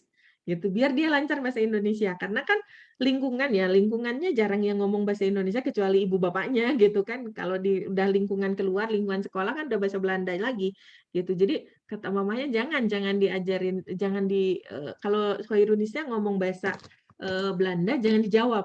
Gitu. Biar dia suruh ngomong bahasa Indonesia gitu, biar dia lancar bahasa Indonesia. Nah, jadi dia belum nulis tuh kalau buku bahasa Indonesia, kata dia. Nah, saya bilang, Wow, amazing banget kan. Masya Allah, sampai saya bilang, "Oh, Indonesia keren banget, 2 SMP itu bukunya udah belasan. Tante Endang itu mau nulis buku," saya bilang, "belum pecah telur sampai sekarang," gitu ya, "belum terbit-terbit," gitu, alasannya banyak gitu. Nah, ya itulah salah satu contohnya, karena budaya literasi mereka bagus gitu. Jadi, perpustakaan bagi mereka itu tempat yang menyenangkan gitu, tempat yang menyenangkan. Jadi, anak-anak tuh kalau weekend itu salah satu tempat yang mereka tuju adalah perpustakaan daerah, gitu ya. Jadi di Gemeente namanya. Di Gemeente itu, punya rata-rata di setiap gemeente itu punya satu perpustakaan yang itu perpustakaannya gede banget gitu ya, perpustakaannya gede, terus, ruangannya enak gitu, fasilitasnya banyak. Jadi ya wajar gitu ya. Jadi kalau kita mah, weekend itu main kemana gitu, kalau mereka mah ke perpustakaan karena memang menyenangkan. Dan pulang-pulang itu kan kalau anak-anak itu, member anak-anak itu bisa, pinjem buku tuh minimal berapa gitu, maksimal berapa gitu ya, bukan minimal ya, maksimal berapa bukunya gitu ya, nanti minggu depannya balikin, tukar lagi buku baru gitu. Nah, jadi dari fasilitas aja gitu ya, jadi dari fasilitas, aja itu udah sangat menyenangkan bagi anak-anak untuk, belajar. Nah, di sini kita memang kalau kita ingin membentuk budaya literasi, nggak bisa kita sendirian, nggak bisa hanya keluarga, nggak bisa hanya ngandelin masyarakat. Memang harus kebijakan sebuah negara, makanya kenapa tadi saya bilang, kita hanya membatasi untuk keluarga kita dulu, karena kalau kita bicara budaya satu negara, ya harus melibatkan kebijakan negara. Jadi harus jelas arah pendidikannya kemana gitu ya, grand design-nya seperti apa, termasuk juga melengkapi fasilitas-fasilitas. Nah, dan termasuk juga edukasinya gitu ya, kenapa tadi yang saya sampaikan, kita harus menanamkan why gitu ya, why, kemudian ketertarikan, kemudian menyediakan fasilitas yang memang mendukung. Nah, kalau kita bicara orang menengah, ke bawah, ya jangankan untuk beli buku gitu ya, untuk hidup aja kan susah. Saya ngerasain banget dulu gitu ya, jangankan kita beli buku. Nah, sekarang, saya kan bisnis buku ya dari 2012. Nah, salah satu yang membuat, saya, bisnis buku, itu salah satunya saya ingin beli buku tapi harganya murah. Nah, kalau ingin beli buku harganya murah, ya jadi, distributor buku kan, gitu ya, karena diskonnya besar. Nah, sekaligus saya juga memasarkan ke orang, jadi saya bayar bukunya dari keuntungan. Nah, tapi bagaimana dengan orang-orang yang tidak punya kemampuan untuk itu? Nah, kan berat tuh beli buku. Maka di sini pentingnya kerjasama antara kita dengan lingkungan kita. Dan terutama memang harusnya pemerintah yang turun tangan itu. Gitu ya, terutama untuk di daerah-daerah yang sulit terjangkau. Gitu ya, jangankan daerah-daerah yang sulit terjangkau ya. Ketika saya dulu tinggal di Pondok Gede, itu kan tetangganya Jakarta Timur. Gitu ya. Jakarta Timur kan itu udah masuk wilayah Jakarta. Jakarta itu kan ibu kota negara, gitu. Itu aja yang tetangganya ibu kota, di lingkungan saya itu pada nggak bisa baca, Bu. Gitu. Jadi jangankan untuk beli bukunya, bacanya aja pada nggak bisa. Gitu kan miris. Gitu. Makanya kalau misalnya lingkungan-lingkungan yang sampai jauh gitu ya, sampai ada istilah 3T gitu ya, tertinggal, terluar, terjauh, apa ya, satu lagi itu 3T itu.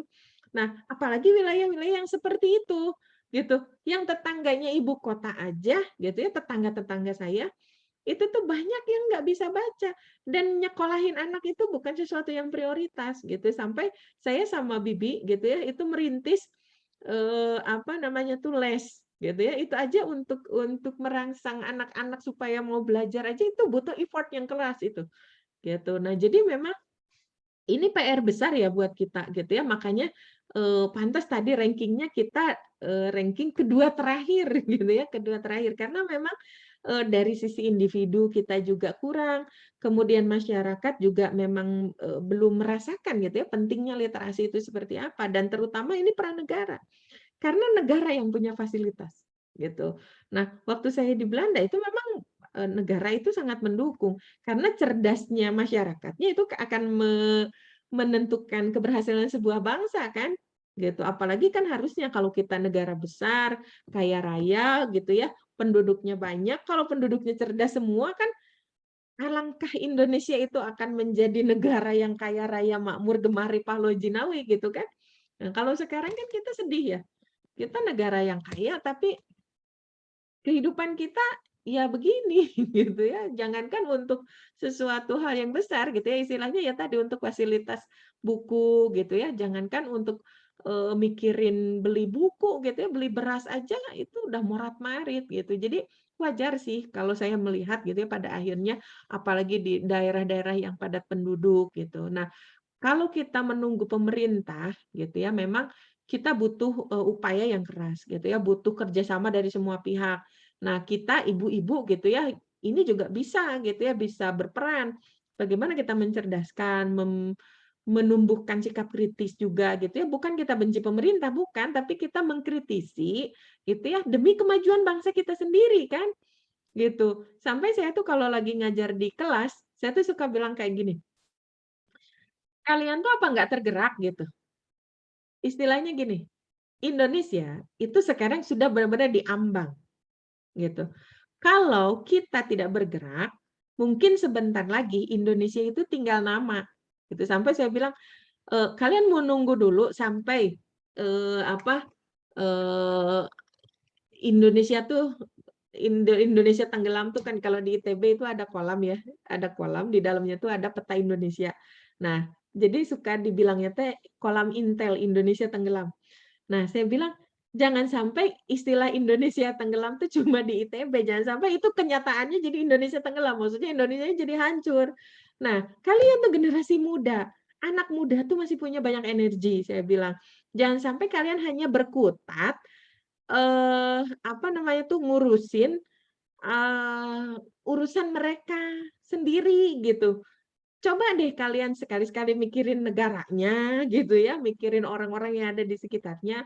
Kalau kalian anak muda tidak bergerak gitu ya, kita juga emak-emak gitu ya, kalau kita nggak bergerak, ya Indonesia tenggelam itu bukan hanya candaannya anak-anak ITB menyebut kolam mereka gitu ya, bisa jadi memang kita tenggelam beneran. Sampai saya bilang, "Jangan sampai nanti kalian tuh cerita ke anak cucu, kalian tuh cerita begini, dulu itu ada sebuah negara yang namanya Indonesia. Nah, terus cucu-cucu kalian tuh nanya, "Loh, kok dulu emang sekarang Indonesianya kemana? Indonesia udah nggak ada, Indonesia udah hancur." Nah, akhirnya kan anak-anak kalian tuh kan, anak-anak generasi digital saya bilang, ketika kalian cerita dulu pernah ada, negara Indonesia, akhirnya mereka searching. Nah, pas searching tuh terpampanglah gitu ya orang-orang yang korupsi, misalnya orang-orang yang menghancurkan negaranya. Misalnya kalau ternyata itu salah satunya kalian, betapa malunya kalian di hadapan anak cucu kalian, ternyata kakek saya salah satu yang menghancurkan Indonesia. Sampai saya tuh suka bilang begitu ke mahasiswa, "Kalian mau nunggu begitu?" Saya bilang, "Baru kalian bergerak." Nah, mulailah dari diri kita, mulailah dari lingkungan kita, kita samakan persepsi mau dibawa kemana negara ini. Gitu. Menjaga negara, saya bilang bukan tugas tentara aja. Kadang-kadang kan kita begitu ya, kan tugas TNI menjaga negara. Bukan tugas TNI, ini tugas kita gitu ya, kita warga negaranya. Kalau kita nggak pernah bergerak ya siap-siap aja kata saya tuh. Negara kita tuh cuma tinggal nama gitu, tinggal cerita. Nah, jadi kembali ke pertanyaannya Bu Heni, memang kompleks ya, kalau kita mau mulai, ya mulailah aja dari kita gitu ya, apapun yang bisa kita lakukan dulu gitu ya, sambil kita pun memperbaiki kondisi. Kondisi keseluruhan, bukan hanya kondisi kita aja, kondisi lingkungan kita, kondisi masyarakat kita, dan juga kondisi negara. Setiap orang kan punya peran, gitu ya. Yang dosen kan bisa cerita ke mahasiswanya, kita bisa bergerak sama-sama, apalagi yang dosen-dosen di pemangku jabatan gitu ya, di dosen-dosen yang bisa mempengaruhi kebijakan negeri gitu kan, ini kan tugas kita bersama. Nah, terus gimana tugas ibu-ibu? Ibu-ibu teh jangan salah, itu teh perannya tuh sangat tinggi gitu. Apa namanya itu, maju tidaknya sebuah negara itu kan ada di tangan ibu-ibu. Kenapa? Karena ibu-ibu yang mendidik anak-anaknya.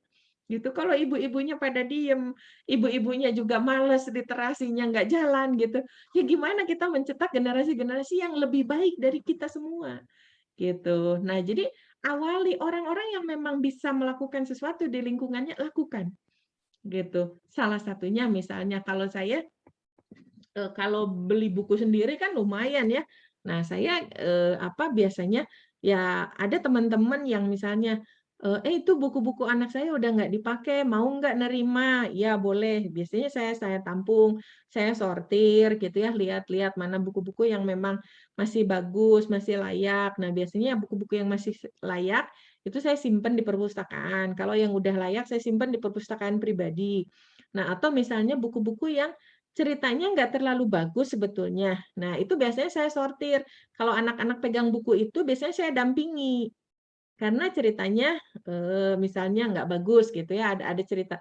Sebenarnya bukan ceritanya nggak bagus, kan dalam sebuah cerita itu kan alami ya, ada orang baik, ada orang jahat gitu ya. Nah, karena anak-anak belum punya pemikiran, jangan-jangan yang ditiru sama mereka tuh bukan yang baiknya gitu ya, malah yang jahatnya gitu. Makanya kayak anak saya yang gede gitu ya, kadang-kadang suka pengen nonton Conan, gitu ya. Dulu juga saya waktu kecil seneng nonton Conan, tapi karena anak-anak dulu dari sisi adabnya, dari sisi, ininya tuh lebih stabil daripada anak-anak sekarang, kita nonton Conan biasa aja kan, gitu. Nah, saya khawatirnya anak-anak sekarang karena kurang pendampingan dari orang tua ketika nonton film-film yang begitu, gitu, jangan-jangan bukan si Conan-nya yang ditiru sama mereka gitu ya, justru kasus-kasus yang sedang ditangani si Conan-nya, dia jadi kepikiran, "Oh caranya misalnya punten, membunuh itu begini," gitu ya. Nah, saya khawatirnya begitu. Makanya kenapa kita butuh mendampingi anak-anak kita, baik ketika baca maupun ketika nonton, gitu. Karena bahaya kalau dibiarkan mereka sendiri, termasuk anak-anak yang sudah remaja. Nah, anak-anak yang sudah remaja ataupun sudah dewasa, ini juga harus tetap kita awasi. Nah, bedanya cara pengawasannya, gitu ya, cara pengawasannya. Kalau anak-anak kecil kan masih seneng dikuntit-kuntit sama kita gitu ya, kemana-mana masih masih seneng gitu ya, diikutin sama kita. Tapi kan kalau anak-anak remaja, "Ih mama," ketika kita nanya-nanya, "Ih mama kepo," gitu ya, biasanya begitu. Atau misalnya bilang, "Ih kok, pengen tahu urusan orang?" Gitu. Nah, biasanya kan anak-anak sekarang udah bisa jawab. Nah, kitanya yang harus kreatif, gimana caranya menggali. Nah, kalau, anak-anak sekarang itu biasanya kan mencurahkan segala isi hatinya di medsos. Nah, kita kan bisa lihat dari temannya, bisa lihat dari medsosnya. Dulu bapak saya ketika mengawasi saya, itu biasanya bapak saya tuh suka ke sekolah tanpa sepengetahuan saya. Kan saya juga cerita tuh di rumah, saya tuh dekatnya sama ibu siapa, gitu ya, saya dekatnya sama bapak siapa, gitu ya, guru-guru yang memang favorit saya, gitu kan, yang saya memang dekat sama mereka. Nah, biasanya bapak saya ke sekolah tanpa sepengetahuan saya, dicarilah nama-nama yang sering keluar dari anaknya. Nah, kemudian beliau bertanya kepada guru-guru itu, "Endang gimana di sekolahnya? Baik enggak?" Gitu kan. "Suka bikin ulah enggak?" Itu bapak saya begitu, dari SD sampai saya kuliah loh, Bu, gitu ya. Bahkan sampai saya kuliah, bapak saya itu dekat sama dosen pembimbing saya, dosen skripsi saya, sampai sekarang itu dekat, gitu. Jadi bapak saya itu begitu. Jadi, kenalan sama orang-orang jadi dari versi guru kayak gimana tuh Endang, atau bapak saya suka ngundang tuh saya dengan teman-teman, "Ayo ke rumah," gitu. Nah, pas di rumah teh bapak saya suka bercanda, "Si Endang bangornya di sekolah," gitu, "Endangnya bandel tuh di sekolah," atau gimana. Nah, nanti kan cerita tuh teman-teman saya, "Enggak Pak, Endang tuh gini gini gini gini." Nah, jadi kan bapak saya dapat informasi.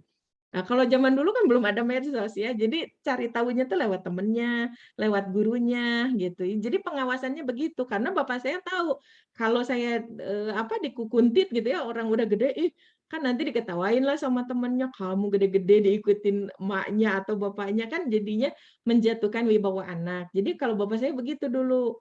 Nah, terus gimana untuk menumbuhkan budaya baca, untuk anak-anak yang remaja? Ini yang saya rasakan. Tadi saya cerita, buku pertama yang saya, sukai itu yang tadi, Hutan Keramunting itu. Nah, tapi dari situ, karena belum paham ya pentingnya membaca itu seperti apa, udah mulai seneng tuh, udah mulai seneng baca. Tapi masih kalau, orang Sunda bilang mah masih anget-anget tai ayam lah gitu, kalau orang Indonesia bilang ya, kalau orang Sunda mah masih namanya belang betong gitu kalau orang Sunda bilang. Jadi masih kadang baca, kadang enggak. Kadang seneng, kadang ditinggalin gitu ya, setahun baru baca-baca lagi gitu. Nah, kayak gitu-gitulah. Nah, akhirnya kenapa sekarang saya seneng baca? Itu karena tahun 98 ketika saya kelas 1 SMA, saya bertemu dengan pemahaman Islam yang kafah, gitu ya. Saya dapat pemahaman itu. Nah, salah satu yang diajarkan bagaimana jati diri seorang muslim. Nah, kalau kita bicara jati diri seorang muslim, balik lagi ke pemahaman kita tentang diri kita, tentang kemanusiaan kita. Kita adalah manusia, tadi yang saya cerita. Kita adalah manusia, kalau kita mau jadi manusia yang punya harkat manusia, derajat manusia seutuhnya, gunakan akal kita untuk memahami apa? Memahami ayat-ayat Allah, baik itu ayat-ayat kauniyah maupun ayat-ayat qauliyah. Gitu. Nah, untuk memahami ayat-ayat qauliyah maupun kauniyah ini, kan harus baca. Gitu. Nggak mungkin kita nggak baca. Gitu. Untuk baca Al-Quran harus baca, literasi kan. Untuk baca buku-buku yang terkait ayat-ayat kauniyah, tanda-tanda Allah di dalam alam semesta. Kita juga harus baca kan.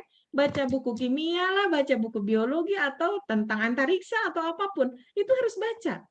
Nah, dari situ pada akhirnya kita memahami, iya saya ini manusia. Kalau saya ingin jadi manusia seutuhnya, saya harus menggunakan akal saya. Nah, tapi menggunakan akal saja, nalar saya itu tidak cukup. Kenapa? Karena akal kita terbatas. Gitu ya, akal kita terbatas. Kita membutuhkan zat yang lebih kuat dari kita.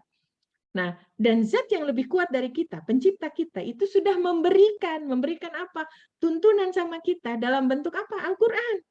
Gitu ya. Kemudian ada contohnya, yaitu siapa? Nabi kita.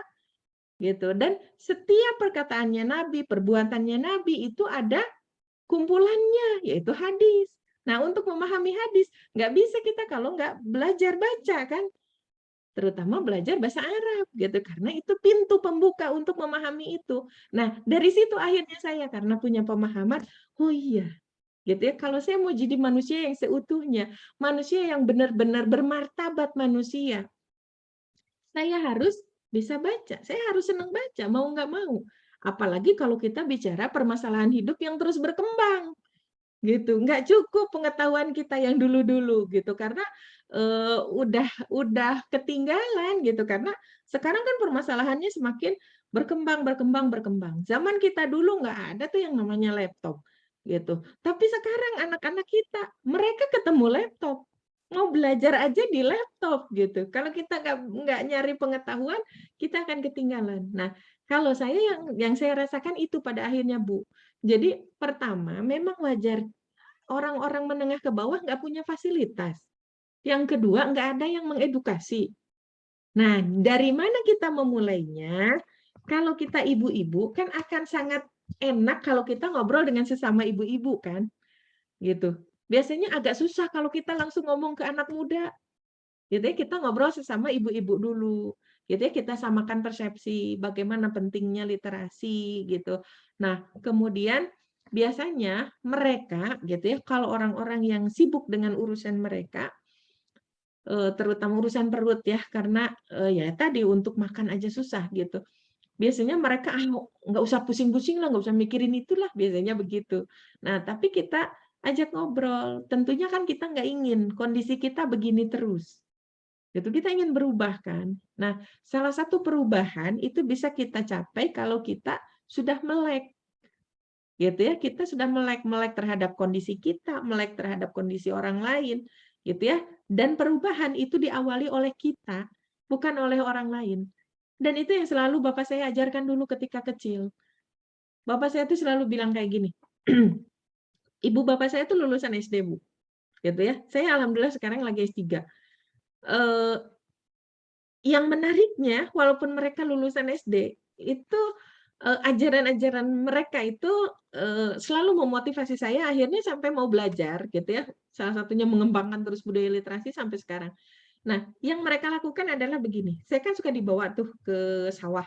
Kan ibu sama bapak saya tuh suka nguli ya, kuli di sawah gitu ya. Nah, pas kita ke sawah, misalnya lagi panen gitu. Kan kalau lagi panen tuh panas ya. panas terik, terus apa dari padi itu kan gatal-gatal ke badan. Nah, bapak saya tuh suka bilang kayak gini, kalau kamu sekolah hanya sampai SD, nanti nasibnya nggak jauh-jauh dari bapak. Kan cuma lulusan SD. Pengetahuannya ya pengetahuan SD. Terus networking, kalau bahasa kita mah ya, jaringan gitu ya, pertemanan, ya bertemannya hanya berteman dengan teman-teman SD, gitu. Jadi kalau kamu tidak merubah hidup kamu sendiri, ya kamu nggak akan beda jauh sama bapak. Paling banter jadi buruh tani, gitu. Yang setiap hari teh kita kudu ka sawah, gitu ya, panas-panasan, terus apa namanya itu gatal-gatal, kata bapak saya tuh. Nah, tapi kalau kamu mau sekolah terus, kalaupun suatu saat kamu kembali ke sawah, kamu ke sawah itu bukan untuk jadi buruh, gitu. Tapi kamu ke sawah itu entah jadi pengusaha, entah jadi insinyur pertanian, gitu ya, entah jadi apa namanya tuh, eee, apa namanya itu, pengelola, apa, teknologinya, misalnya mengembangkan teknologi pertanian. Bapak saya itu selalu bilang kayak gitu dari dulu. Gitu. Jadi kalaupun kamu kembali nanti ke sawah, bukan untuk jadi buruh kayak bapak sama emak kamu, gitu. Jadi saya mikir kan di situ, iya juga ya, kalau saya cuma sekolah sampai SD, ya nasib saya nggak akan jauh-jauh dari bapak saya harus ke sawah. Dan saya ngerasain kan panasnya, gatelnya, kayak gimana. Ini saya mikir, nah gimana caranya supaya saya bisa sekolah tinggi? Kan nggak akan mungkin kalau saya bisa sekolah tinggi, kalau saya nggak bisa baca kan? Nggak bisa baca, nggak bisa nulis, gitu ya, nggak bisa ngikutin sekolah, gitu ya. Jadi mau nggak mau akhirnya itu yang membuat saya akhirnya semangat untuk membaca, gitu ya, semangat untuk belajar. Nah, dan yang menyempurnakan adalah tadi ketika tahun 98, saya bertemu dengan pemahaman Islam yang kafah tadi, di mana saya benar-benar diajarkan bagaimana kita sebagai seorang manusia, kita teh manusia, gitu, yang punya kelemahan, punya keterbatasan, sehingga karena kelemahan kita, keterbatasan kita, kita tidak boleh bergantung kepada zat yang sama, sama-sama lemah, sama-sama terbatas, gitu. Nah, untuk tahu zat yang lebih dari kita, ya harus belajar kan, harus melek, gitu ya. Dari situ akhirnya saya mulai berkembang, gitu ya. Jadi, memang kompleks, Bu, gitu ya. Jadi ini PR panjang, prosesnya juga panjang, tapi kalau kita tidak mulai dari sekarang gitu ya, dengan berkontribusi terhadap orang-orang yang ada di lingkungan kita, ya kita nggak akan pernah berubah, gitu. Itu yang saya pahami ya, Bu, ya. Punten jadi panjang ke mana-mana.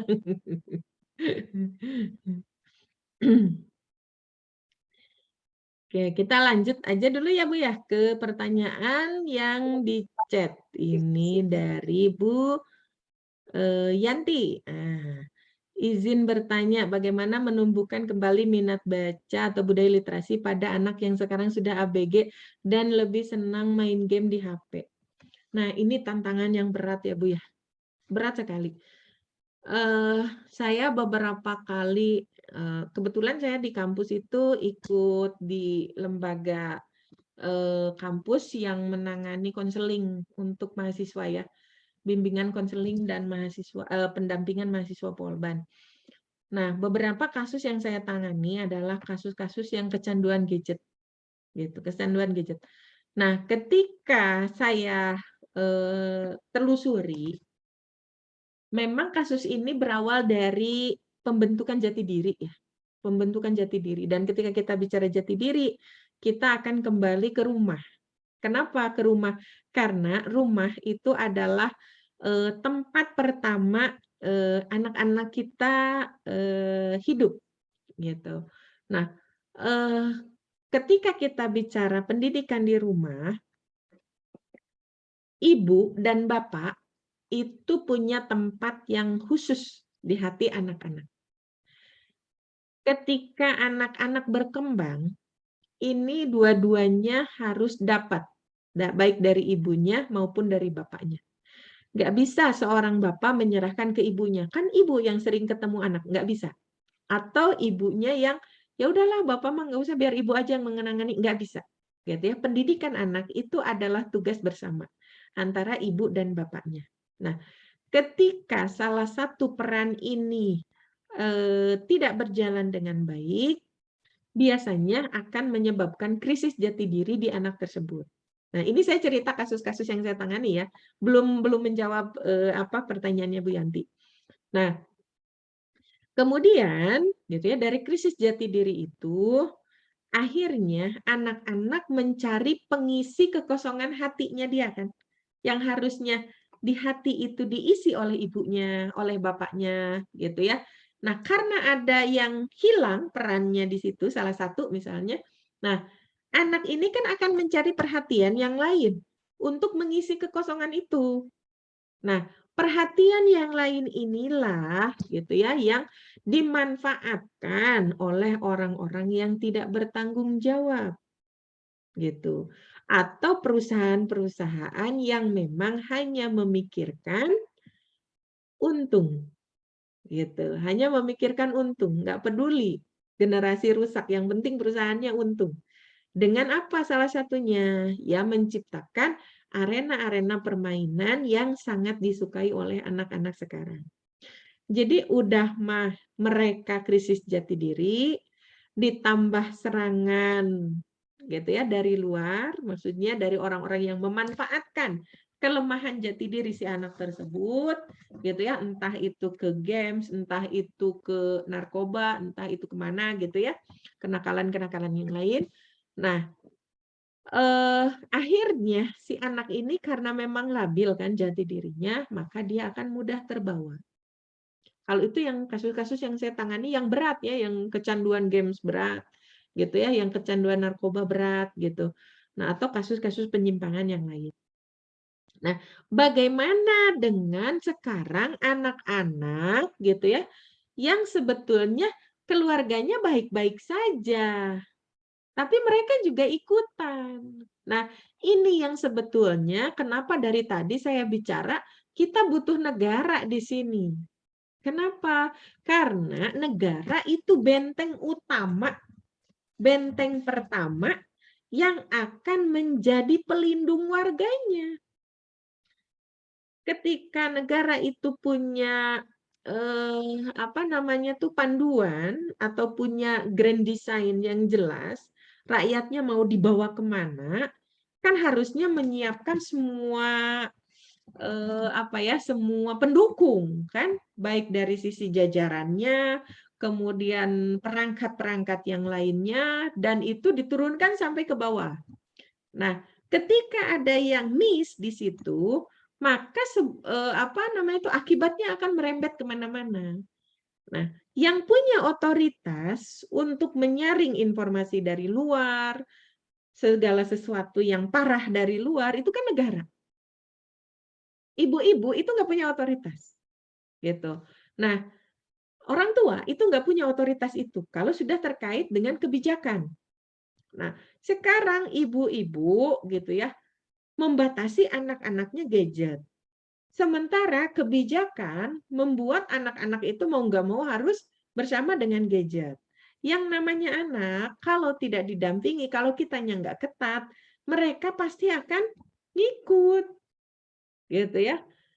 Apalagi usia-usia remaja, SMP, itu usia-usia yang benar-benar anak-anak tuh sedang, kan kalau dalam Islam, usia SMP, kalau sudah balik, itu kan sudah dewasa muda ya, dewasa muda. Karena kalau dalam Islam setelah balik, itu sama statusnya dengan orang tua, gitu ya, sama-sama akan dihisab oleh Allah. Nah, harusnya kalau dalam Islam, gitu ya, proses pembentukan jati diri itu udah selesai sebelum anak balik. Nah, cuma kadang-kadang karena keterbatasan kita, keterbatasan pengetahuan kita, atau kita juga terbatas dengan lingkungan hidup yang kita harus bekerja, harus menghidupi mereka, akhirnya kita juga kurang dekat dengan mereka, gitu ya. Akhirnya membuat anak-anak itu ya tadi krisis jati diri itu. Nah, kalau anak udah krisis jati diri itu sangat mudah untuk diserang dari berbagai sisi. Apalagi kan kalau sekarang serangannya sudah dari mana-mana gitu ya, iklan juga sudah sangat mendukung kalau sekarang gitu ya. Gimana kalau coba di iklan-iklan gitu ya, bagaimana gadget itu sesuatu yang akan membuat anak-anak sekarang eksis. Bahkan gitu ya, kalau ditanya, anak-anak sekarang itu kebanyakan kalau dulu kalau ditanya, "Cita-citanya mau jadi apa?" Pasti jawabnya teh polisi, dokter, gitu kan dulu mah jawabannya begitu ya, mau jadi guru gitu, walaupun jarang yang mau jadi guru, biasanya polisi, dokter gitu, atau pilot misalnya. Nah kalau anak-anak sekarang ditanya, "Mau jadi apa?" "Mau jadi YouTuber." Salah nggak jadi YouTuber? Ya enggak juga, tergantung nanti aktivitasnya apa ya. Nah, cuma kita menjadi apa ya, berpikir, merenung sejenak, kenapa kok anak-anak lebih memilih jadi YouTuber ketimbang jadi dosen, atau jadi guru, atau jadi dokter, gitu. Karena ternyata untuk jadi seorang dokter butuh kuliah 5 tahun, udah gitu kuliahnya susah, gitu ya, bayarnya mahal, diktatnya gede-gede, gitu ya. Nah, belum lagi nanti setelah jadi sarjana kedokteran belum sah menjadi dokter, harus, ikut pendidikan dokter lagi gitu ya, profesi dokter. Ah, lama. Coba jadi YouTuber, apalagi kan sekarang gaya hidup hedon itu kan benar-benar sangat dipertontonkan di hadapan kita. Lihat YouTuber-YouTuber itu kan kaya raya. Ah, mendingan kita jadi YouTuber aja, bisa kaya dalam waktu yang singkat. Nah, anak-anak, aduh kasihan kan kalau udah kayak gitu ya. Ketika mereka, cita-citanya ingin jadi YouTuber, ya pasti kan dari kecil kita akan berpikir, bagaimana untuk jadi seorang YouTuber yang baik kan, menyiapkan gadget, menyiapkan perangkat dan segala macam, gitu. Nah, nggak bisa kita salahkan juga ketika anak-anak pada akhirnya memilih itu. Nah, kenapa? Karena ya ini, kitanya, kemudian lingkungan kitanya, negara kita juga membiarkan gitu ya anak-anak untuk begitu. Jadi untuk mengembalikan mereka gimana supaya mereka lepas dari gadgetnya, bukan berarti mereka nggak boleh melek teknologi ya. Karena anak-anak sekarang mau nggak mau, karena mereka generasi digital, mau nggak mau mereka pasti akan kenal dengan itu, walaupun kita cegah, kita larang-larang. Yang bisa kita lakukan adalah batasi, gitu ya, batasi. Nah, untuk bisa membatasi harus ada omong-omongan kan, harus ngobrol, gitu ya. Ngobrol, samakan persepsi, sampaikan kenapa kita, melarang mereka untuk terus-terusan bersama gadgetnya, gitu ya, melarang mereka untuk seharian bersama gadgetnya. Kita sampaikan, gitu ya. Memang ini pekerjaan berat. Mendidik anak di masa sekarang, gitu ya, ketika masyarakat kurang mendukung, negara juga kurang mendukung, akhirnya yang berat itu kan para orang tua, gitu ya, para orang tua. Nah, supaya nggak berat lagi, kita sambil mendidik anak-anak kita, kita juga sambil mengedukasi orang-orang di sekitar kita. Jadi setidaknya kita nggak berat sendirian, gitu. Nah, bagaimana praktisnya ke anak-anak yang sudah SMP. Anak-anak SMP itu ngobrolnya sudah, bisa serius dibandingkan dengan anak-anak SD. Karena mereka sudah mulai menjelang balik, apalagi kalau sudah balik, akalnya sudah sempurna, Allah sudah menyempurnakan akalnya, jadi sebenarnya mereka sudah bisa berpikir yang agak berat. Nah, kita ajak berpikir. Yang harus kita lakukan adalah kita pahami dulu karakter generasi sekarang. Anak-anak sekarang itu anak-anak yang kritis. Kenapa mereka menjadi anak-anak yang kritis? Karena mereka pegang kunci informasi. Nah, kalau zaman dulu kita dikasih tahu sama orang tua nurut kan? Karena sumber informasinya cuma dari orang tua kan? Kalau anak-anak sekarang mah enggak. Emaknya ngomong apa, terus salah neranginnya. Ih, dah bukan gitu, di Google juga enggak kayak gitu. Karena mereka sumber informasinya banyak, mereka tinggal googling. Ketika mamahnya ngomong, ngasih tahu gini gini gini, mereka sambil gini-gini. Ih, salah yang diomongin mama. Kan jatuh wibawa kalau udah kayak gitu. Nah, kalau misalnya mereka sudah lebih pinter dari kita, kitanya nggak begitu mengikuti perkembangan, ya kita akan kalah sama mereka. Kekritisan mereka dengan kunci informasi yang mereka pegang gitu ya, itu akan membuat mereka bertanya terus gitu. Kayak anak saya kalau apa-apa, "Emang kenapa?" Emang kenapa harus begini? Emang kenapa harus begitu? Nah, kalau kitanya kurang kreatif, kitanya nggak punya dasar untuk menjawab, kita yang akan kalah argumen sama mereka. Jadi, di tengah budaya digitalisasi seperti sekarang, mau nggak mau, kita PR-nya nambah, gitu ya. Nambah untuk pengetahuan cara mendidik anak, tambah juga mendidik anak di era digital, tambah juga bagaimana komunikasi dengan anak-anak generasi digital, tambah lagi dengan medianya yang paling efektif untuk bicara sama mereka. Jadi PR kita tuh makin banyak ya Bu ya. Gitu ya, makin banyak PR-nya. Kalau kita nggak pernah mengkaji, kalau kita nggak pernah nyari ilmu, membaca, aduh makin berat. Gitu. Jadi sebetulnya kalau untuk anak-anak SMP itu sudah bisa, gitu ya, diajak ngobrol, tapi memang tadi tolong perhatikan gitu ya bagaimana karakter generasi digital, gitu. Ya sebenarnya untuk yang memahami generasi digital itu kita sudah bahas di materi-materi yang sebelumnya. Mungkin bisa nanti dilihat di link YouTube-nya ya. Nah, yang berikutnya jam berapa sekarang? Oh, 21.44, satu lagi ya.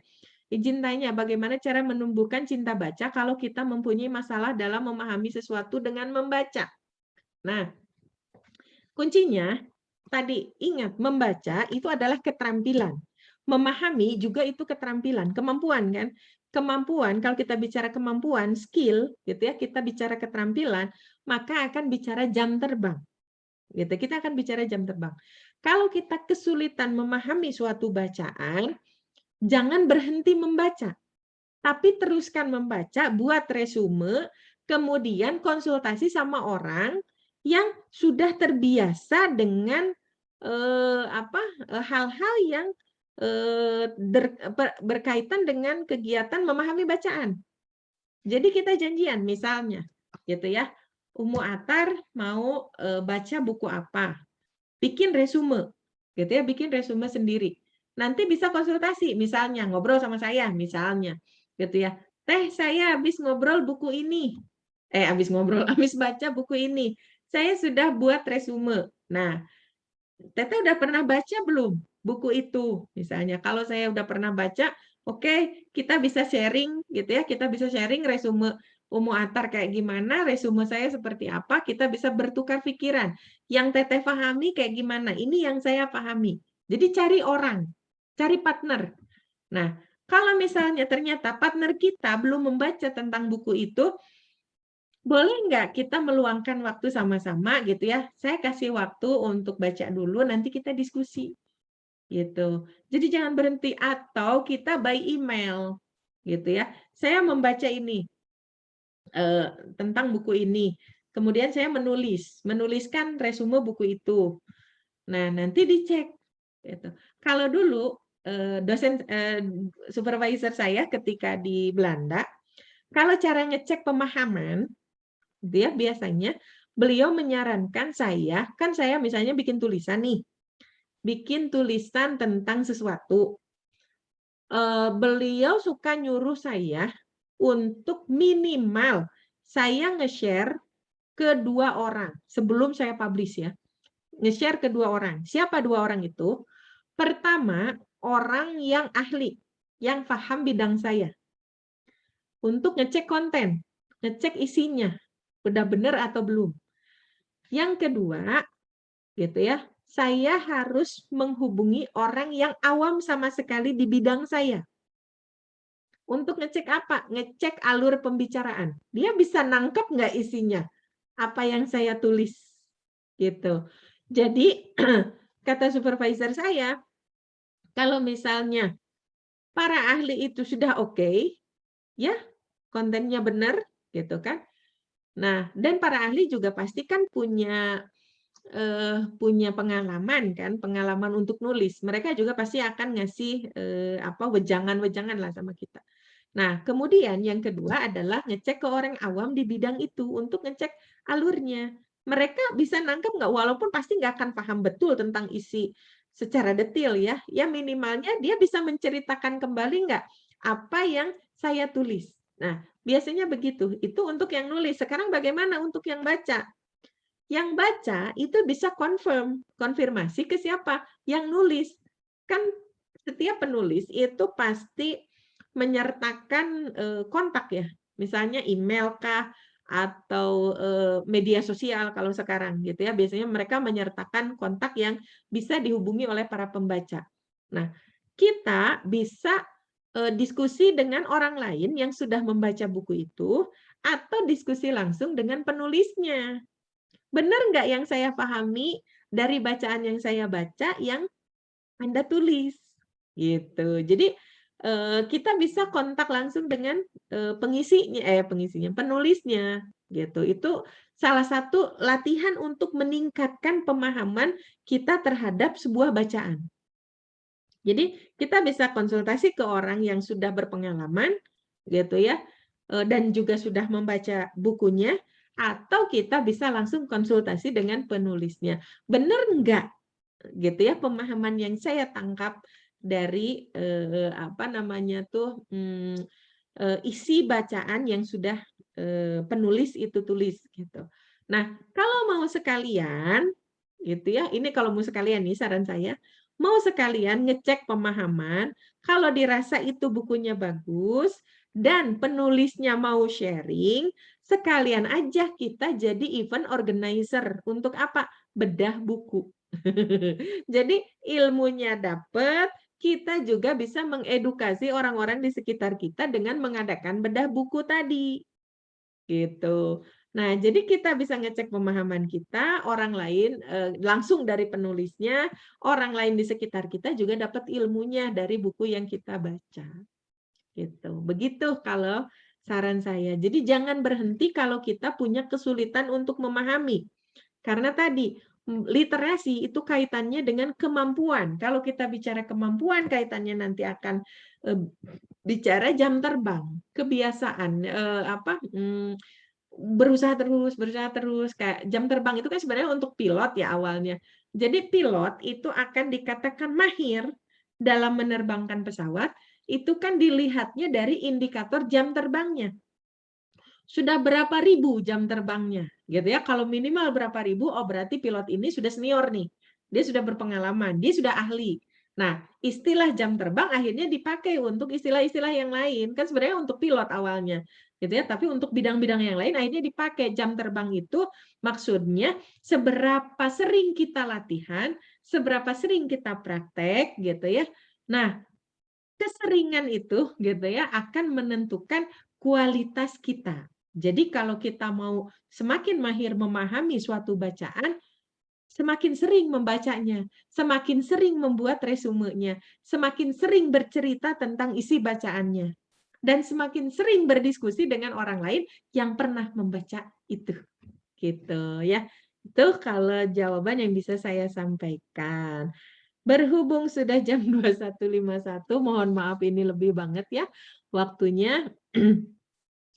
Saya mohon maaf, mungkin kita akhiri dulu ya. Kalau misalnya ada pertanyaan, di sini di yang hadir sepertinya saya yang belum punya kontaknya itu Bu Heni ya. Nanti mungkin bisa apa namanya tuh, Bu Heni tanyakan ya. Mungkin barangkali ada yang ingin kita diskusikan gitu ya. Bu Heni boleh menghubungi saya. Nah, dari mana Bu Heni dapat